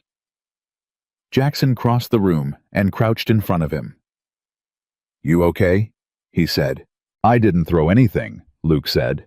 His voice was steady and contained and furious in the particular way of a person who has been falsely accused and knows that being furious about it will be held against them. "I know that," Jackson said. "He threw it himself, and then he grabbed me and I couldn't—" Luke stopped, his jaw set. "I didn't throw anything." "I know," Jackson said again. Same voice, same certainty. He stood up. He turned around. He looked at Samuel Granger. The room was very quiet. Granger smiled the small, confident smile of a man who believed he controlled the exits. "Mr. Hale," he said, "I think you'll find this situation can be resolved very simply." "I found a lawyer," Jackson said. The smile stayed. "One lawyer against Thomas Webb," Jackson said. The smile didn't disappear, but something behind it did. Something shifted in Granger's eyes, a rapid internal recalculation there, and gone in less than a second. "Webb's already written his letter," Jackson said, "to you, to the Territorial School Authority, and to the Circuit Court in Denver. He's been here 4 days. He's spoken to 6 families in this valley who have documentation of what you've done to them. He's building a case that has your name at the center of it." He paused. "You want to add a false charge against a 9-year-old orphan to that file? Go ahead. File it today. I'll be at Webb's office by Monday morning to answer it, and every person in this town who watched your son manufacture that accusation will be available to testify." Granger's jaw moved. His lawyer leaned toward him and said something low. Granger said very carefully, "You're making a mistake." "I've made plenty," Jackson said. "This isn't one of them." A long, terrible silence. Then Roy Casper. Roy, who didn't like conflict, who had spent his career carefully positioned between forces larger than himself, stepped forward and said in the quiet, deliberate voice of a man making a decision he'd been waiting to make, "Mr. Granger, unless you've got evidence to support this complaint, beyond your son's word, against 2 other witnesses, I'm not holding this boy. And if you file that petition without evidence, I'll be adding my own report to the court record." The room held its breath. Granger looked at Roy. He looked at Jackson. He looked at Luke on the bench, who was looking back at him with those dark, steady 9-year-old eyes that had survived a canyon and a storm and 23 years of Samuel Granger in 3 weeks, and were not going to be the thing that looked away first. Granger picked up his hat. He looked at Jackson one last time, and what was in his face then wasn't the smile, wasn't the performance. It was something rawer than that. The look of a man who has just understood for the first time that this is not going to go the way he planned. "We'll see each other again," Granger said. "I expect so," Jackson said. Granger walked out. His lawyer followed. Dale last paused in the doorway and looked at Luke with an expression that might have been shame or might have been resentment, and then he was gone too. The door closed. Roy let out a breath that seemed like it had been building for approximately 3 years. Luke stood up from the bench.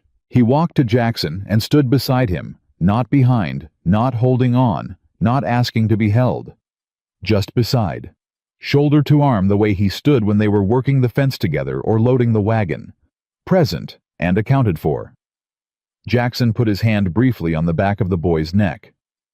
"Let's go home," he said. "Eleanor's going to want to know everything," Luke said. "She is," Jackson agreed, "and she's going to be very controlled about it, and then she's going to write 4 letters.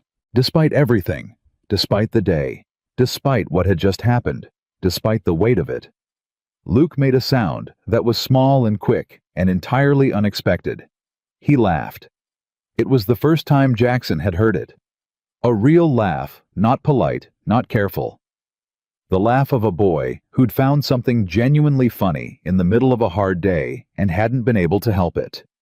It was, Jackson thought, as they walked out into the summer afternoon, one of the best sounds he'd heard in 7 years. Luke laughed on the ride home too. Not long, not the free, unguarded laugh of a child who'd never been hurt, but real, caught off guard by his own amusement, quickly recovered like a man who'd forgotten for a moment that he was supposed to be careful, and then remembered, and wasn't entirely sorry he'd forgotten. Jackson didn't comment on it. That was the thing he'd learned about Luke, comment on the soft moments, and they closed up. Leave them alone, and they happened again. They came through this cabin door at 3:30, and Eleanor was at the table with Webb's notes spread in front of her, cross-referencing something in the margin with the focused attention of a woman who treated information like a resource and never wasted it. She looked up when they came in. She looked at Jackson's face. She looked at Luke's. She said, "Sit down and tell me everything." Down. They sat, they told her. Jackson laid out the broad shape of it, and Luke, which was new, which Jackson noted, carefully filled in details without being asked. The farrier's yard. The moment Dale appeared. The rock. The grab. The walk to Roy's office with Dale's hand on his collar, and the particular humiliation of being marched through a town that was watching. Eleanor listened without interrupting. Her hands were flat on the table. Her face was doing the contained rapid processing that Jackson had come to recognize as the thing that preceded either a letter or a plan. When Luke finished, she said, "Did anyone else see the rock?" "Caleb Morrison and his brother," Luke said. "They were right there. They told Deputy Casper." "Good." She looked at Luke directly. "What you did today, staying quiet, not reacting when he grabbed you, not giving them anything to use, that was right. That was exactly right. I know it didn't feel like enough." Luke looked at the table. "It didn't feel like anything. Sometimes the right thing and the satisfying thing are as far apart as they can be," Eleanor said. "That doesn't make the right thing wrong. It just makes it harder." She paused. "You were brave today. Not the loud kind, the harder kind." Luke was quiet for a moment. Then he said without looking up, "Jackson told Granger about Webb. Right there in front of everyone." Eleanor looked at Jackson. Jackson said, "It seemed like the time." "It was exactly the time," Eleanor said. She held his gaze for a moment, something passing between them that didn't need words, the specific look of two people who have been making decisions in the same direction long enough to recognize when the other one got it right. Then she picked up her pen. 4 letters, she said. Luke made the small sound again, the not quite laugh. Then he got up and went to find Molly. The 4 letters went out the next morning. One to Thomas Webb, documenting the incident in full. One to the Morrison family, formally requesting that Caleb and his brother provide written statements to Webb's office. One to Roy Casper, requesting a copy of the official complaint filing and Roy's own report. And one, the one Eleanor wrote last most carefully, with the smallest handwriting, to the circuit court clerk in Denver, notifying the court that formal legal representation had been retained in the matter of Samuel Granger's pattern of conduct in the Aspen Ridge Valley, and that additional filings should be expected. Thomas Webb received his letter 2 days later, sent back a reply by return writer. Eleanor read it at the table. Jackson watched her face. "He says the school board reversal is moving faster than he expected," she said. "The territorial authority reviewed his petition, and they're inclined to grant it. Could be as soon as 2 weeks." She read further. "He also says," she paused, and something in her expression changed, "that the circuit court in Denver has flagged Granger's name. Apparently we are not the first people to file a complaint. There's a prior matter, a land dispute from 3 years ago that was settled quietly. Webb thinks he can get the record unsealed." Jackson was still.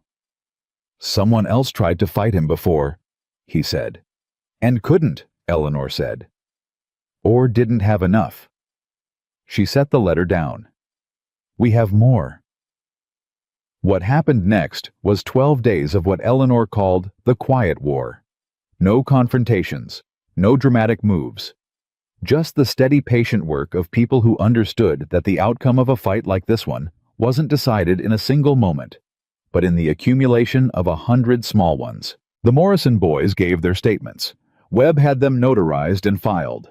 Calvin Henley produced photographs he'd taken of the pulled fence posts. He'd had the presence of mind to do that silently alone, and hadn't mentioned it until Webb asked directly about documentation, and those went into the file too.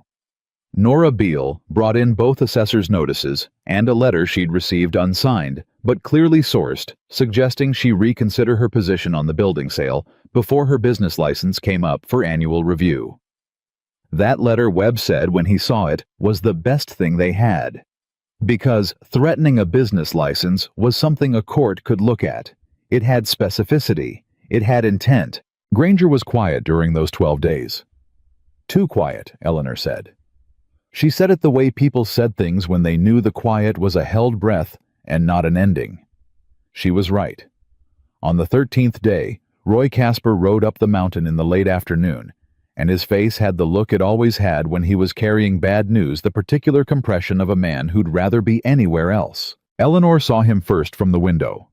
She said, "Roy's coming," and Jackson came to stand beside her, and they watched him ride up with the same stillness of two people who have been waiting for the next thing and have known it was coming.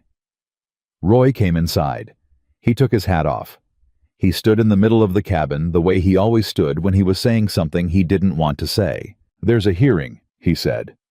"Granger's lawyer filed a formal petition for custody review. It's been accepted by the county court. Hearing's in 3 weeks. He looked at Jackson. "He's contending that the marriage is invalid." The room went very still. "On what grounds?" Eleanor said. Roy looked at her. Something in his eyes said he was sorry for what came next. "He's filed an affidavit claiming that your first marriage to Charles Whitmore was never properly dissolved prior to his death. That there's a question of whether the estate was fully settled under territorial law, and that if the estate wasn't fully settled, there may be outstanding legal obligations attached to your name that would render you legally unable to enter into a new marriage contract without court clearance." He paused. "His lawyer is arguing that until that question is resolved, your marriage to Jackson may not be legally binding." Eleanor didn't move. Jackson looked at her. Her face was controlled. Completely. The way it got when something hit hard, and she was deciding in real time how much to let it show. "That's not true," she said. Her voice was level. "Charles's estate was settled.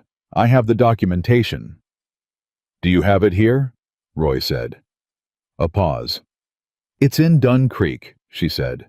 "With the county clerk's office there. I can write for it." "How long will that take?" 2 weeks, maybe 3. Roy's expression said what he wasn't saying. The hearing was in 3 weeks, and Granger's lawyer had filed this knowing exactly how long it would take to retrieve the documentation and had timed the petition accordingly. Eleanor knew it too. Jackson could see it in the way her jaw moved, that single small adjustment, like something being locked down. "He researched me," she said. Not to Roy, to herself. Then to Roy, "How long has he been looking into my background?" "I don't know. The affidavit's detailed. It's not something put together quickly." "No," Eleanor said. "It isn't." Roy left. The door closed. The cabin was quiet. From outside Molly's voice, she and Luke were in the yard, and she was narrating something with great enthusiasm to apparently nobody, which was a thing Molly did when she was working out a story in her head. Eleanor stood at the table with her hands flat on the surface and looked at nothing.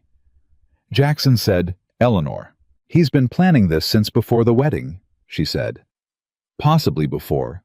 He knew or had reason to suspect that you might find a way to resolve the marriage question. So he had someone look into whoever you might marry." She paused. "He had someone look into me before I was even part of this." "That means he was watching you in town. It means he was watching you and anyone who might be associated with you." She was quiet for a moment. "I'm not afraid of this, Jackson. The estate was settled. I have the documentation. It exists." She looked at him. "But he's bought himself 3 weeks of uncertainty, and during those 3 weeks the county court will technically consider the marriage status unresolved, which means the custody arrangement is unresolved, which means—" "The children," Jackson said. "The children," she said. A pause. "Can Webb move faster?" Jackson said. "I'm going to write to him in the next 10 minutes, Eleanor said. "And I'm going to write to the Dunn Creek County Clerk myself by express rider, if I can get one requesting emergency documentation retrieval. And I'm going to write to Charles's lawyer. He's still practicing. I believe requesting a signed affidavit, confirming the estate settlement." She was already moving toward the writing materials. 3 letters, simultaneously, so that if one route is slow, another one isn't. Jackson watched her. The speed of it, the precision. "You've been through something like this before," he said. She was already writing. She didn't look up. "Charles's first wife had a surviving family who contested the will," she said. "Briefly. We resolved it in 6 weeks." A pause. "I learned that legal problems don't get smaller while you're deciding how to feel about them." She wrote all 3 letters before dinner. The express rider left before dawn. What came back 9 days later was not what they'd expected. It was not the documentation from Dunn Creek. That was still in transit, apparently routed through an office that was understaffed and slow. It was not Charles Whitmore's lawyer, who had retired the previous year, and whose successor needed time to locate the relevant files. What came was a letter from Thomas Webb. Short. Unusually short for a man who tended toward thoroughness. Eleanor read it standing up. She read it twice. Then she sat down. Jackson said, "Tell me." "The circuit court in Denver has agreed to hear the case," she said. "Not the county court hearing, the circuit court." Webb filed an emergency motion, arguing that the county court doesn't have appropriate jurisdiction given the territorial implications of the case, and the circuit court agreed. She looked at him. "The Denver court has taken jurisdiction." Jackson waited. "That's good," he said carefully. "It is," Eleanor said. "Because a circuit court judge is not a local man. He's not someone Granger has had 20 years to cultivate. He answers to the territorial authority, not to the county." She paused. "But there's more. Webb says the judge assigned is a man named Arthur Crane. He's been on the circuit bench for 12 years. He has a reputation for," she looked at the letter, "Webb's exact words are not suffering fools or frauds." "That's good," Jackson said more definitely. "Crane has asked for both parties to appear before him in Denver in 3 weeks, not a full hearing, a preliminary review. He wants to see the documentation and hear direct statements from both sides before deciding how to proceed." She set the letter down. "Which means we go to Denver." From the yard, Luke's voice calling Molly for something. The easy authority of an older brother, who'd started to believe, however carefully, that tomorrow was a place he was going to arrive at. Jackson looked at the curtain. He looked at Eleanor. "All four of us," he said. "I've been thinking about that," Eleanor said. "Webb's letter says the judge wants to meet the children. He specifically requested it." Jackson was still. "Crane wants to see them," he said. "He wants to see the family," Eleanor said. "The actual family, not documents, not affidavits. The people." She looked at Jackson. "I think he's already decided that Granger's petition is thin. I think he wants to look at what he'd be disrupting before he decides how far to push back." A pause. "Do we tell them?" Jackson said. "We tell Luke," Eleanor said. "He's old enough to know, and he'll find out anyway, and finding out we hid it will cost us more than telling him costs." She paused. "We tell Molly there's a trip." Jackson nodded. He went to the door and called Luke in. Luke came still dusty from the yard and looked at both of them, the adult look, the assessing look, and said, before either of them could start, something happened. "We need to go to Denver," Jackson said. "All of us, in 3 weeks. There's a judge who wants to see us." Luke was quiet. "To decide if we stay." "To confirm it," Eleanor said. "Not to decide. Granger's trying to use a legal question about my first marriage to create uncertainty about this one. The judge is the man who's going to look at Granger's argument and tell him what it's actually worth." "What is it worth?" Luke said. "Very little," Eleanor said. "But very little isn't nothing, and we have to go address it." Luke sat down. He put his hands on the table, that gesture Jackson recognized, the palms flat, holding still gesture. He looked at the table for a moment. Then he looked up. "Can I say something in front of the judge?" he said. Eleanor and Jackson looked at each other. "What would you want to say?" Eleanor said. "That it's real," Luke said. His voice was steady and very direct. "This, whatever it is, it's real, and I want someone who matters to know that." He paused. "Because Granger keeps trying to say it isn't, and I'm tired of him getting to define what we are." The cabin was quiet. Eleanor said, "I'll ask Webb."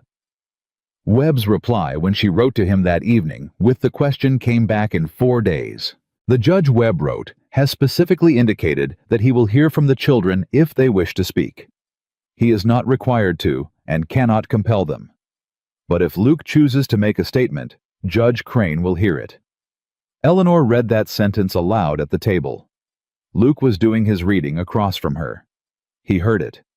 He didn't look up from the page, but his shoulders, which had been carrying a particular tension for weeks, dropped just slightly, just enough, and he turned to the next page of Robinson Crusoe and kept reading. The preparation for Denver took 2 weeks. Webb came back up the mountain once more, sat at the table for another 2 hours, and walked them through what to expect the courtroom. The process, the specific questions Judge Crane was likely to ask. He was honest that the documentation question was real. Without the Dunn Creek records confirmed before the hearing, they would be relying on Eleanor's testimony and Charles Whitmore's lawyer's affidavit, which had finally arrived, signed and notarized, confirming the estate settlement in full. "Is that enough?" Jackson said. "It should be," Webb said. "The affidavit is clean and the lawyer is credible." Granger's argument was always thin. He was counting on the delay to create uncertainty, not on the argument itself having merit. Webb paused. "What I'm more interested in is the broader case, the pattern. Crane has the prior matters records. He knows about the unsealed land dispute. If he's inclined to look at the whole picture, rather than just the marriage question, Granger's in considerably worse shape than he thinks." "You think Crane will do that?" Eleanor said. "I think," Webb said carefully, "that a man who's been on the circuit bench for 12 years and has a reputation for not suffering frauds doesn't call a preliminary review just to look at a marriage certificate." The day before they left for Denver, Molly came to Eleanor while she was packing and stood beside her with something in her hands. It was the drawing. The one she'd made at school, the cabin, the pines. The rough shapes of 4 people that could, if you knew what you were looking at, be 4 specific people. "Can you take this?" Molly said. Eleanor looked at the drawing. "To Denver." "So he can see," Molly said.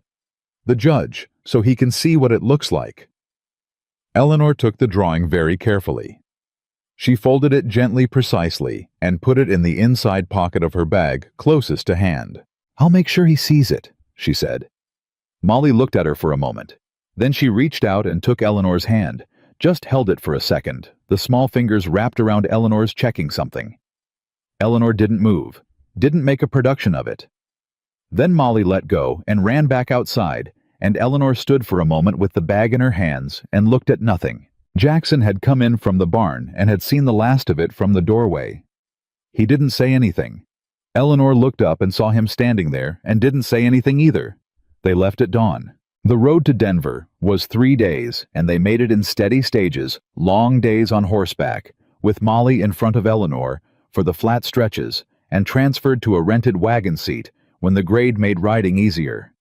Luke rode beside Jackson most of the way, the two of them mostly quiet, in the way they'd learned to be quiet together, which was different from the silence of strangers. It was the silence of people who had run out of things they needed to say, because they'd already said the important ones. On the second evening, camped at a way station and waiting for the fire to settle, Luke said, "What if the judge says no?" Jackson said, "He's not going to." "But if he did?" Jackson looked at the fire. He thought about the honest answer, which was that there was always a version of events that went wrong, and that he'd been sitting with that version of events in the back of his mind for weeks, and had made his peace with fighting it as hard as he could for as long as it took. "Then we appeal," he said. "And we appeal again, and web files, and we document, and we do not stop, because that's what you do when something is worth fighting for." He paused. "And you are worth fighting for. Both of you. That's not something I'm going to renegotiate." Luke looked at the fire. "You sound like Eleanor," he said. "Good," Jackson said. "She's usually right." Luke was quiet for another moment. Then, "Jackson." "Yeah, when Molly and I were in the canyon." He stopped, started again. "I'd been there 2 days when you came. I'd been telling Molly someone would come. I didn't actually believe it." Jackson looked at him. "But I kept saying it," Luke said, "because she needed to hear it." His jaw moved. "And then you came." The fire crackled. A horse shifted in the dark beyond the firelight. "I came," Jackson said. "I know," Luke said. "I know you did." He paused. "I just wanted to say that, before Denver. In case—" He stopped. "In case things get hard tomorrow," Jackson said. "Yeah. Things might get hard tomorrow," Jackson said. "That's true, but I came before and I'll keep coming. And that's the one thing in this whole situation that is absolutely not changing." He paused. "You have my word, and I don't give it unless I mean to keep it." Luke looked at him for a long moment. Then he lay down next to the fire and closed his eyes, and his breathing evened out with the particular speed of a genuinely exhausted 9-year-old who'd given himself permission to sleep. Eleanor, who had been sitting slightly back from the fire with Molly asleep against her side, said quietly, "You know what he just did." "What?" Jackson said. "He trusted you," she said. "Completely. Maybe for the first time." She paused. "Don't underestimate what that cost him." Jackson looked at the boy sleeping by the fire. "I know what it cost him," he said. Eleanor looked at him, the fire between them, Molly warm and asleep against her side. Luke asleep on the other side of the flame, the whole precarious stitched-together entirely real thing of them spread out in the dark of a Colorado summer night. "We're going to be all right," Eleanor said. Not a question, not a reassurance. A statement flat and certain the way she said things she'd decided were true. "Yes," Jackson said. Denver came up on the horizon the following afternoon, the sounds of it before the sight. The particular noise of a city that never fully stopped, and Molly, who had never been to a city, went completely still against Eleanor and stared at it with enormous eyes and said, "It's so loud." "It is," Eleanor agreed. "I don't like it," Molly said. "You don't have to like it," Eleanor said. "You just have to get through 3 days of it, and then we go home." Molly thought about this. "Home," she repeated. like she was testing the word, like she was deciding whether she believed in it. Home, Eleanor said again. Steady, certain. Molly settled back against her. They rode into Denver with the afternoon light behind them and the courthouse at the end of the main street ahead, and Jackson Hale looked at that building and thought about Samuel Granger, who had started this because he wanted timber rights on a ridge, and had made the mistake of thinking that wanting something badly enough was the same as being entitled to it. He thought about a woman who had stood up in a saloon when every man in the room had looked away. He thought about a boy who had held a knife in a canyon for 2 days and somehow had enough trust left to give some of it away. He thought, we are going to walk into that building tomorrow and we are going to be exactly what we are, and that is going to be enough. He had to believe that. He did believe it. The horses moved forward. The courthouse in Denver smelled like paper and old wood, and the particular kind of authority that had been accumulating in a building for decades. Webb met them outside at 8 in the morning, 15 minutes before the preliminary review was scheduled. He was already carrying his leather case and had the focused forward energy of a man who had prepared thoroughly and was now running on the particular calm that comes after preparation ends and action begins. He shook Jackson's hand. He nodded to Eleanor with the respect of one professional acknowledging another. He looked at Luke and Molly and said, "Good morning," directly to them, not over them, which Jackson noted. "How are we positioned?" Eleanor said. "Well," Webb said, "better than Granger expected, I think. The affidavit from Charles Whitmore's lawyer arrived at Crane's office yesterday by express. I confirmed it this morning. The estate question is answered." He paused. "The marriage stands." Eleanor's shoulders dropped 1/fraction of an inch. Jackson saw it. She wouldn't have wanted him to, but he did. "Then what's today about?" Jackson said. "Today is about Crane deciding how far he wants to take the broader case," Webb said. The marriage question was Granger's primary weapon. It's been answered. But Crane didn't call this review just for a marriage certificate. He's seen the full file. He knows about the families, the school board, Dale Granger in the street. He looked at Jackson steadily. He wants to look at Samuel Granger. A pause. "Then let him look," Jackson said. They went inside. The courtroom was smaller than Jackson had expected. Not the grand high-ceilinged thing of his imagination, but a working room practical and worn with long benches and a raised bench at the front and tall windows that let in the morning light in flat, useful slabs.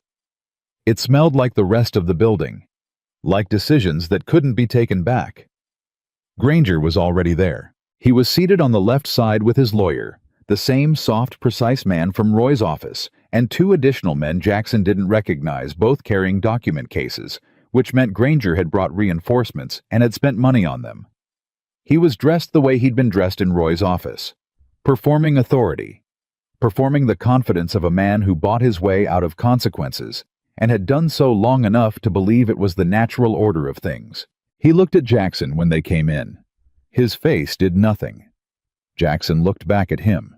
His face did nothing either. They sat on the right side, Molly between Eleanor and Jackson. Luke on Eleanor's other side, straight-backed hands flat on his thighs, the posture he used when he was managing himself very carefully. A door opened at the front of the room. Judge Arthur Crane was not what Jackson had pictured from Webb's description. He'd expected someone imposing in the physical sense, large, commanding the kind of presence that filled a room by volume. Crane was medium height, lean with white hair kept short, and a face that was deeply lined in the way of someone who had spent decades outdoors and then decades indoors thinking hard. He moved without ceremony. He sat. He looked at both tables. His eyes were gray and extremely clear. "Good morning," he said. His voice was conversational, not loud, not performing anything, just present and carrying an authority that had nothing to do with volume. "We're here on the petition filed by Mr. Samuel Granger regarding the guardianship of Luke and Molly Hale, and the related question of the validity of the marriage between Mr. Jackson Hale and Mrs. Eleanor Whitmore Hale." He looked at the documents in front of him. "The marriage question has been answered. I received the Whitmore estate documentation yesterday afternoon. It's complete, clear, and consistent with Mrs. Hale's testimony. The marriage is valid. That part of Mr. Granger's petition is dismissed. Granger's lawyer made a small movement. Granger himself was still. We're still here, Crane continued, because I have some additional questions, and because I believe a conversation is warranted. He looked at Granger's table. Mr. Granger, I've reviewed the documentation submitted by Mr. Webb regarding your conduct in the Aspen Ridge Valley over the past 2 years. I'd like you to explain to me in plain terms your interest in the property owned by Mr. Jackson Hale. Granger's lawyer stood. Your Honor, my client's business interests. I asked Mr. Granger, Crane said. Same conversational tone. Absolute. The lawyer sat. Granger stood. He was very composed. Jackson had to credit him that. He'd been doing this for 20 years, and he knew how to stand in front of authority without flinching. I've made 3 separate offers to purchase Mr. Hale's Upper Ridge property, Granger said. All legitimate, all refused. I have no dispute with Mr. Hale's right to refuse. Then why? Crane said, looking at a specific page in the file. Did you file the initial report to the county authority regarding the children in Mr. Hale's care? A pause. Brief. Controlled. I was concerned about the children's welfare, Granger said. Crane looked at him over the document. You were concerned, Crane said, about children living with a man you'd been in ongoing property negotiations with, whose land you wanted, and whose legal standing would be significantly complicated by a county investigation. He set the page down. Is that the sequence of events you'd like me to accept? Granger said nothing. Because, Crane continued, what I'm looking at is a pattern, not a single action. A pattern. The county report. The school board action. The affidavit regarding Mrs. Hale's prior estate, an affidavit I'll note that your lawyer filed the same week the Dunn Creek documentation would have been in transit, and therefore unavailable to contradict you in time. He paused. The incident involving your son Dale and the Henley child. The men documented observing the Hale property from the eastern ridge. He looked at Granger with those clear gray eyes. Mr. Granger, I have been on this bench for 12 years. I have seen what harassment looks like when it's dressed in legal paperwork. I know what it costs the people it's aimed at, and I know what it's designed to achieve. He paused. What I'd like to know is whether you're going to tell me you don't know what I'm talking about, or whether we're going to have an honest conversation. The courtroom was very still. Granger's jaw moved. His lawyer leaned toward him. Granger made a small dismissive gesture with his hand that sent the lawyer back. I acted within the law, Granger said. On each individual action, perhaps, Crane said. That is how this works, isn't it? Each individual stone is just a stone. It's only when you look at the pile that you see what's being built. He picked up another page. I'm going to ask Mr. Webb to formally enter the testimony of the following families into the record. The Henley family, Nora Beale, Abraham Marsh, and the Morrison family, each of whom has provided documented accounts of similar pressure applied to their properties and livelihoods by your operation over the past 3 years. He looked at Granger. This matter is being referred to the Territorial Authority for full review. You will receive formal notice within 30 days. I'd strongly suggest that between now and that review, your conduct in the Aspen Ridge Valley reflect an awareness that you are being watched, not from a ridge, by people who answer to the territorial court. Granger's lawyer stood again. Your Honor, this exceeds the scope of the petition. The scope of this bench, Crane said with the first edge Jackson had heard in his voice, is the welfare of the people in this territory, which includes 2 children who have been used as instruments of a property dispute by a man old enough to know better. He looked at the lawyer until the lawyer sat down. Then he looked at Jackson. Mr. Hale, he said, I'd like to speak with your family, all of you. Jackson looked at Eleanor. Eleanor looked at him. They stood, all 4 of them. Crane looked at Luke first. He didn't speak to him like a child, and he didn't speak to him like an adult. He spoke to him like a person. Young man, he said, I understand you wanted to say something today. Luke stood straight. His hands were at his sides. He looked at Judge Crane with those dark, steady eyes, and he said, Yes, sir? Go ahead. Luke breathed in once. Then he spoke. I know what Granger wants, he said. He wants the land, and he wants us gone because we make the land harder to get. I know that. I'm 9, and I know that. He paused. What I want to say is that he keeps talking about us like we're a legal question, like we're something that can be moved around to prove a point. His jaw tightened. But we're not a legal question. I'm Luke, and she's Molly, and Jackson came to a canyon when nobody else did, and Eleanor stood up when nobody else would, and what we are is a family. It's real. It was hard to get, and it's real, and I'm tired of people who weren't there saying. The courtroom was absolutely silent. Crane looked at the boy for a long moment. How long were you in that canyon, he said, before Mr. Hale found you? 2 days, Luke said. And how old are you? 9, sir. Crane was quiet. Thank you, Luke, he said. Not formally. Like it meant something. He looked at Molly. Molly was holding Eleanor's hand. She'd taken it sometime in the last few minutes, without making a thing of it, and looking at Crane with the big serious eyes of a child who understood that this mattered without entirely understanding why. Do you have anything you'd like to say? Crane asked her, gentle, unhurried. Molly thought about it for a moment. Then she reached into Eleanor's bag. She knew exactly where Eleanor had put it, and she pulled out the drawing. The cabin, the pines, the 4 rough shapes. She held it up. I made this, she said. It's us. Crane leaned forward slightly. He looked at the drawing. May I see it? He said. Molly looked at Eleanor. Eleanor nodded. Molly walked to the bench, steady, deliberate, the way she did things she'd decided to do, and handed the drawing to Judge Arthur Crane of the Territorial Circuit Court of Colorado. He looked at it for what felt like a long time. This is a good drawing, he said.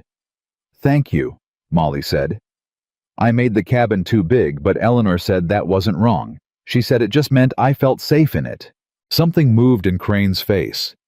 Small, carefully contained, but real. You can take it back, he said, and handed it down to her.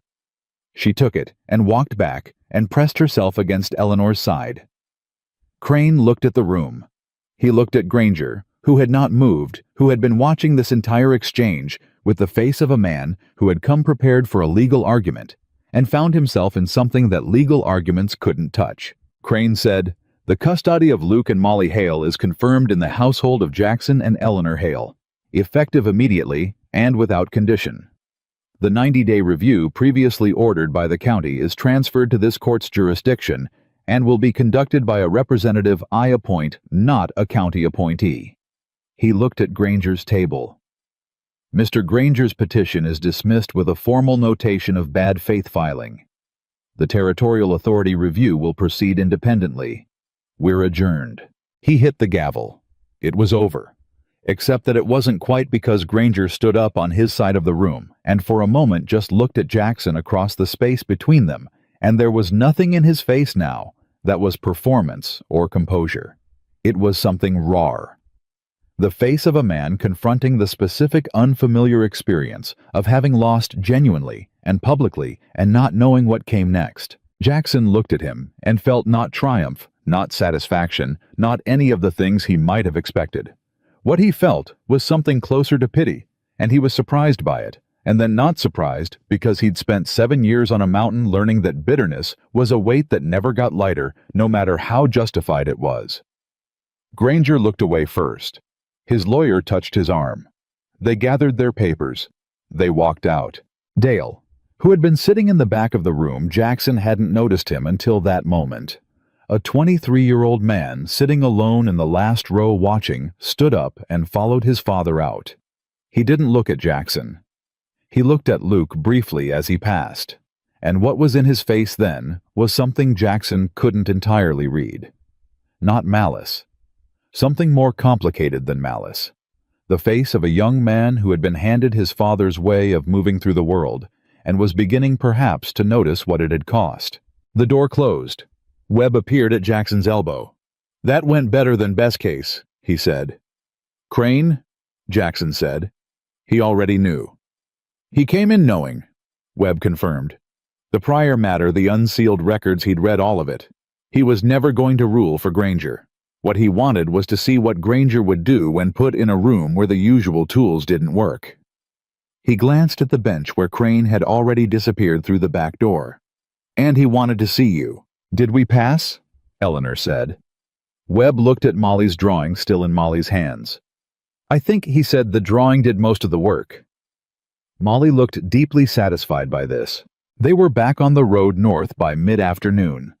The city thinned behind them, and the summer air opened up, and the Rockies came back into view, ahead green and enormous and indifferent to circuit courts and territorial reviews, and the long wars of small men, and Jackson felt something in his chest that he'd been holding compressed for weeks begin finally to release.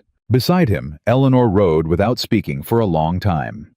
Luke was ahead with Molly, the two of them in the wagon seat, Molly pointing at things on the roadside with the narrating enthusiasm she brought to everything, Luke listening and occasionally responding in the patient older sibling way.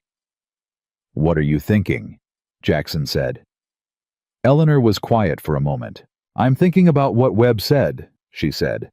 "That Crane came in knowing that the whole thing was as much about watching Granger fail as it was about us succeeding." She paused. "I spent 3 months being afraid of a man who'd already overreached. I wish I'd known sooner." "You couldn't have known sooner," Jackson said. "You just had to move and trust the movement." She looked at him. "That sounds like something you learned on a mountain," she said. "Most things I know I learned on a mountain," he said. She was quiet for another moment. Then, "It's a good mountain." "It is," he said. They stopped that evening at the same way station. Same fire. Same stars. Except that it was entirely different because the weight they'd been carrying into Denver was not the weight they were carrying back out of it. And the difference was the difference between a man walking into a fight and a man walking home. Molly fell asleep early against Eleanor's side, the drawing folded in her pocket. Luke stayed up longer, reading by firelight. He'd brought the book because of course he had, and at some point he looked up and said, "Webb said the territorial review could take 6 months." "He said up to 6 months," Eleanor said. "It may be faster." "Granger's going to be angry," Luke said. "He is," Jackson said. "For a while." "Is he going to do something else?" Jackson looked at the fire. He thought about what Crane had said, that Granger was now being watched by people who answered to the territorial court. That the prior matter was unsealed. That bad faith had been formally noted on a record that was now out of Granger's reach to shape or suppress. "He might try something smaller," Jackson said. "But his big plays are done. He used them and they didn't work, and now there are eyes on him." He looked at Luke. "He's not gone. I won't tell you he is, but he's smaller than he was yesterday." Luke considered this. "Good," he said. Then he went back to his book. Eleanor looked at Jackson across the fire. "You handled that well today," she said, quietly. "All of it. You let Webb do his work. You let Luke say his piece. You didn't try to fill the room." "I had nothing to prove to Crane," Jackson said. "He already saw it." "Most men would have tried to prove it anyway," she said. "Most men," Jackson said, "haven't had 7 years on a mountain to figure out the difference between what they need to show and what they actually need." Eleanor looked at the fire for a moment. "Can I ask you something?" she said. "You've been asking me things for 3 months," he said. "You don't need permission." "What do you want?" she said. "Not for the children, not for the property, for yourself. What does Jackson Hale want when this is all finished, and Granger's quiet, and the 90-day review is done, and the territorial authority has ruled, and there's nothing left to fight?" It was, he realized, the first time she'd asked him that. The first time anyone had asked him that in years, maybe. He looked at the fire. "I want to stop waking up at 3 in the morning making contingency plans," he said. "That'll take time," she said. "I know. What else?" He was quiet for a moment.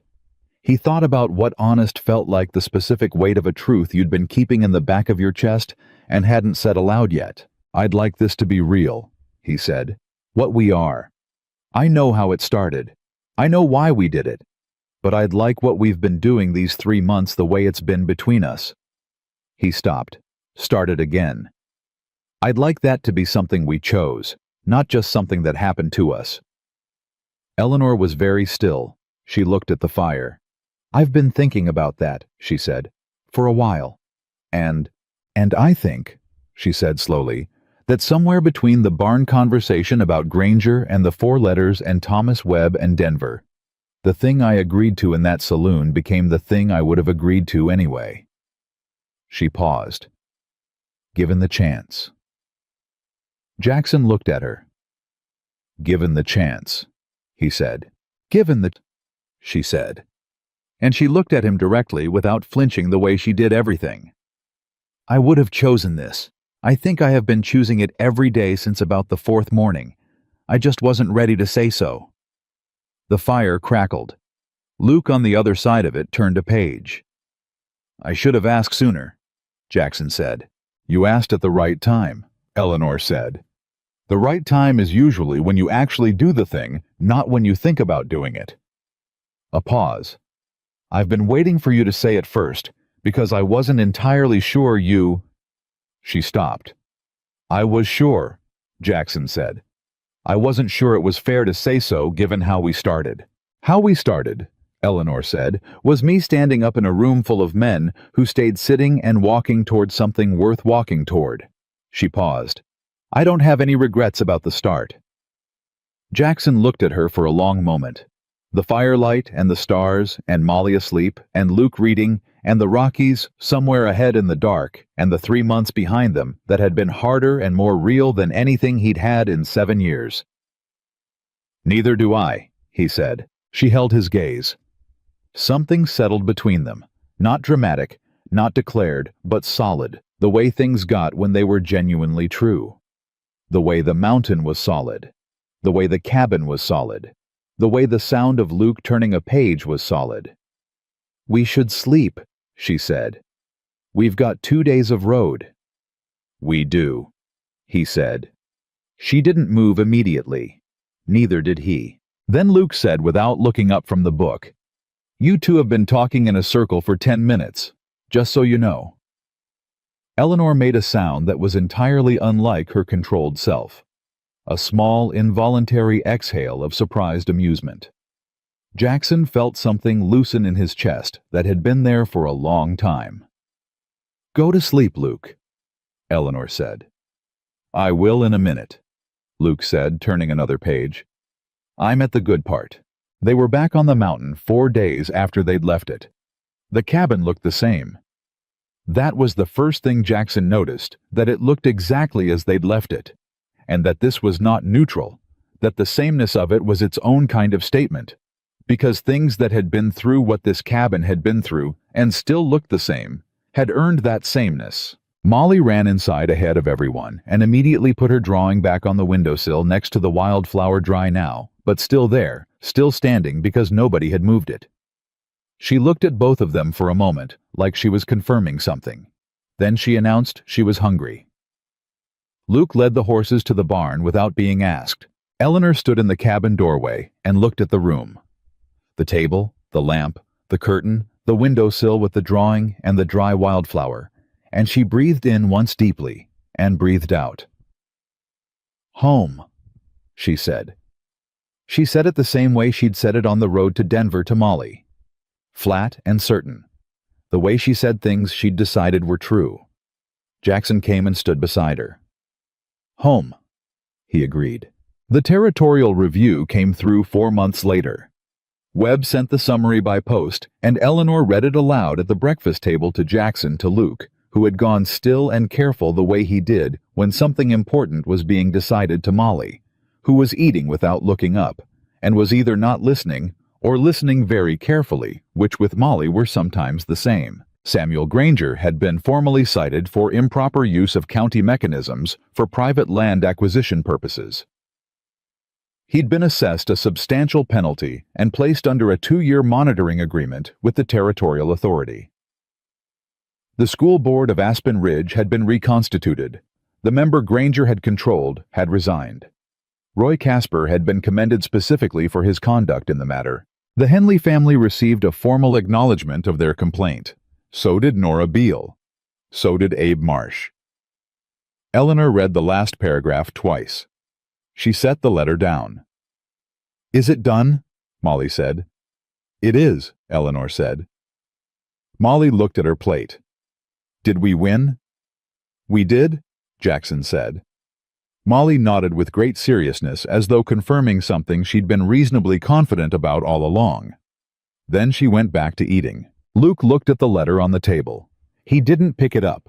He just looked at it for a moment, and then he looked at Jackson, and then he looked at Eleanor, and what was in his face was not the calculated watchfulness that Jackson had first seen in a canyon and had spent 3 months watching soften carefully and at his own pace into something else. What was in his face was simpler than that. What was in his face was just rest, the particular hard-won rest of a person who has been holding themselves ready for disaster for so long that when the disaster finally doesn't come, the body needs a moment to believe it. "Okay," Luke said. One word. But Jackson heard everything in it the 2 days in the canyon. The knife, the long watching, the slow and deliberate and real choosing of trust. And now this, the moment when the ground had proven solid enough to stand on without bracing. "Okay," Jackson said back.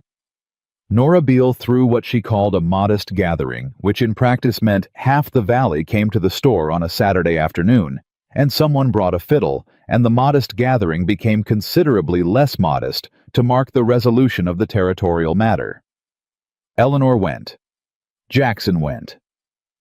Luke allowed himself to be persuaded by the promise of pie. Molly needed no persuasion because Molly never needed persuasion when other human beings were involved. Calvin Henley shook Jackson's hand and didn't say much, which was how Calvin said everything that mattered. His wife Ruth hugged Eleanor briefly with the firmness of a woman who didn't hug often and meant it when she did. Roy Casper was there looking both proud and embarrassed by the commendation, which was exactly how Roy would look about a thing like that. Nora herself pulled Eleanor aside at some point in the afternoon, and Eleanor came back from that conversation with a look that Jackson associated with information received and processed. "What?" he said. She said, "Eleanor told him that the women in this valley have a meeting every third Tuesday. She said she's been wanting someone who knows how to run a meeting, and would I consider?" "What did you say?" "I said yes," Eleanor said. She paused. "I also said I'd want to include Ruth Henley because Ruth sees everything and says nothing, and people like that are either the most useful person in the room or the most dangerous, and I'd rather have her with us." Jackson looked at her. "You've been thinking about this valley," he said. "I've been thinking about it since the day I arrived," she said.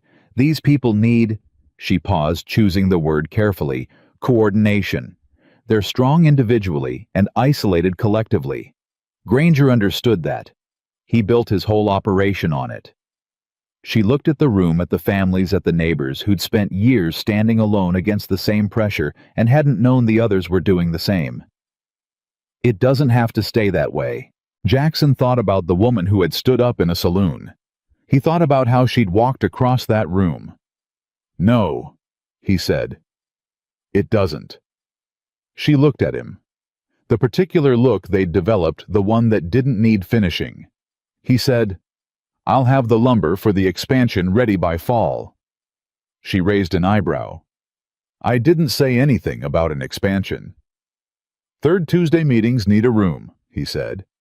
"The cabin's not big enough. We'll need to add on." Something in her face went very still for a moment, and then went warm. Not the careful warmth she deployed, but the real kind, the kind she didn't always intend to let out. "You're assuming these meetings will be at our cabin," she said. "Aren't they?" A pause. "Yes," she said. "Probably." Another pause. "That's a large amount of lumber." "I'm good with lumber," he said. She looked at him for another moment. "Jackson Hale," she said with the specificity of someone using a full name to mean something larger than the name itself. "Eleanor Hale," he said back. She shook her head, the small involuntary motion of someone who hasn't quite gotten used to something and is deciding they don't mind. Then she went to go find Molly, who had been missing for 10 minutes, which was either fine or a minor catastrophe depending on Molly's current mood, and Jackson stood in Nora Beale's store on a Saturday afternoon in autumn and watched his wife move through a room full of neighbors and listened to the fiddle and thought about a man who had come down from a mountain in July with blood on his knuckles and said 7 words into a room full of people who'd stayed sitting. He thought about everything those 7 words had started. He thought about Luke across the room, currently engaged in a serious conversation about something with Calvin Henley's oldest boy, 2 children talking with the absorbed intensity of people who have found a subject they both care about. He thought about Molly, who appeared from behind Nora's counter with a piece of pie in each hand, and the expression of someone who had solved a problem elegantly. He thought about Eleanor standing with Ruth Henley, now the 2 of them already in what was clearly the beginning of the kind of conversation that was going to reshape how this valley worked. Because that was what Eleanor did.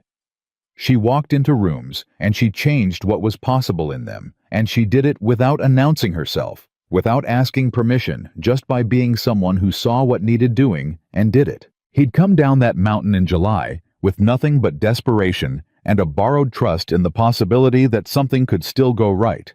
He was going back up it in autumn with a family, not the easy kind. Not the kind that had always been there that came without cost. The kind that had been built in a canyon and a saloon and a courthouse and a way station fire and 4 months of standing together against a man who had believed that wanting something hard enough was the same as deserving it. The kind that knew what it was made of because it had been tested and had held. He looked at that room, at those people, at those children, at that woman, and he knew with the quiet certainty of a man who had learned to distinguish between hope and fact that this was not a thing that was going to be taken from them. Not by Granger, not by courts, not by time. The Hale family had come through the fire, and they were standing on the other side of it, and they were home, and they were staying.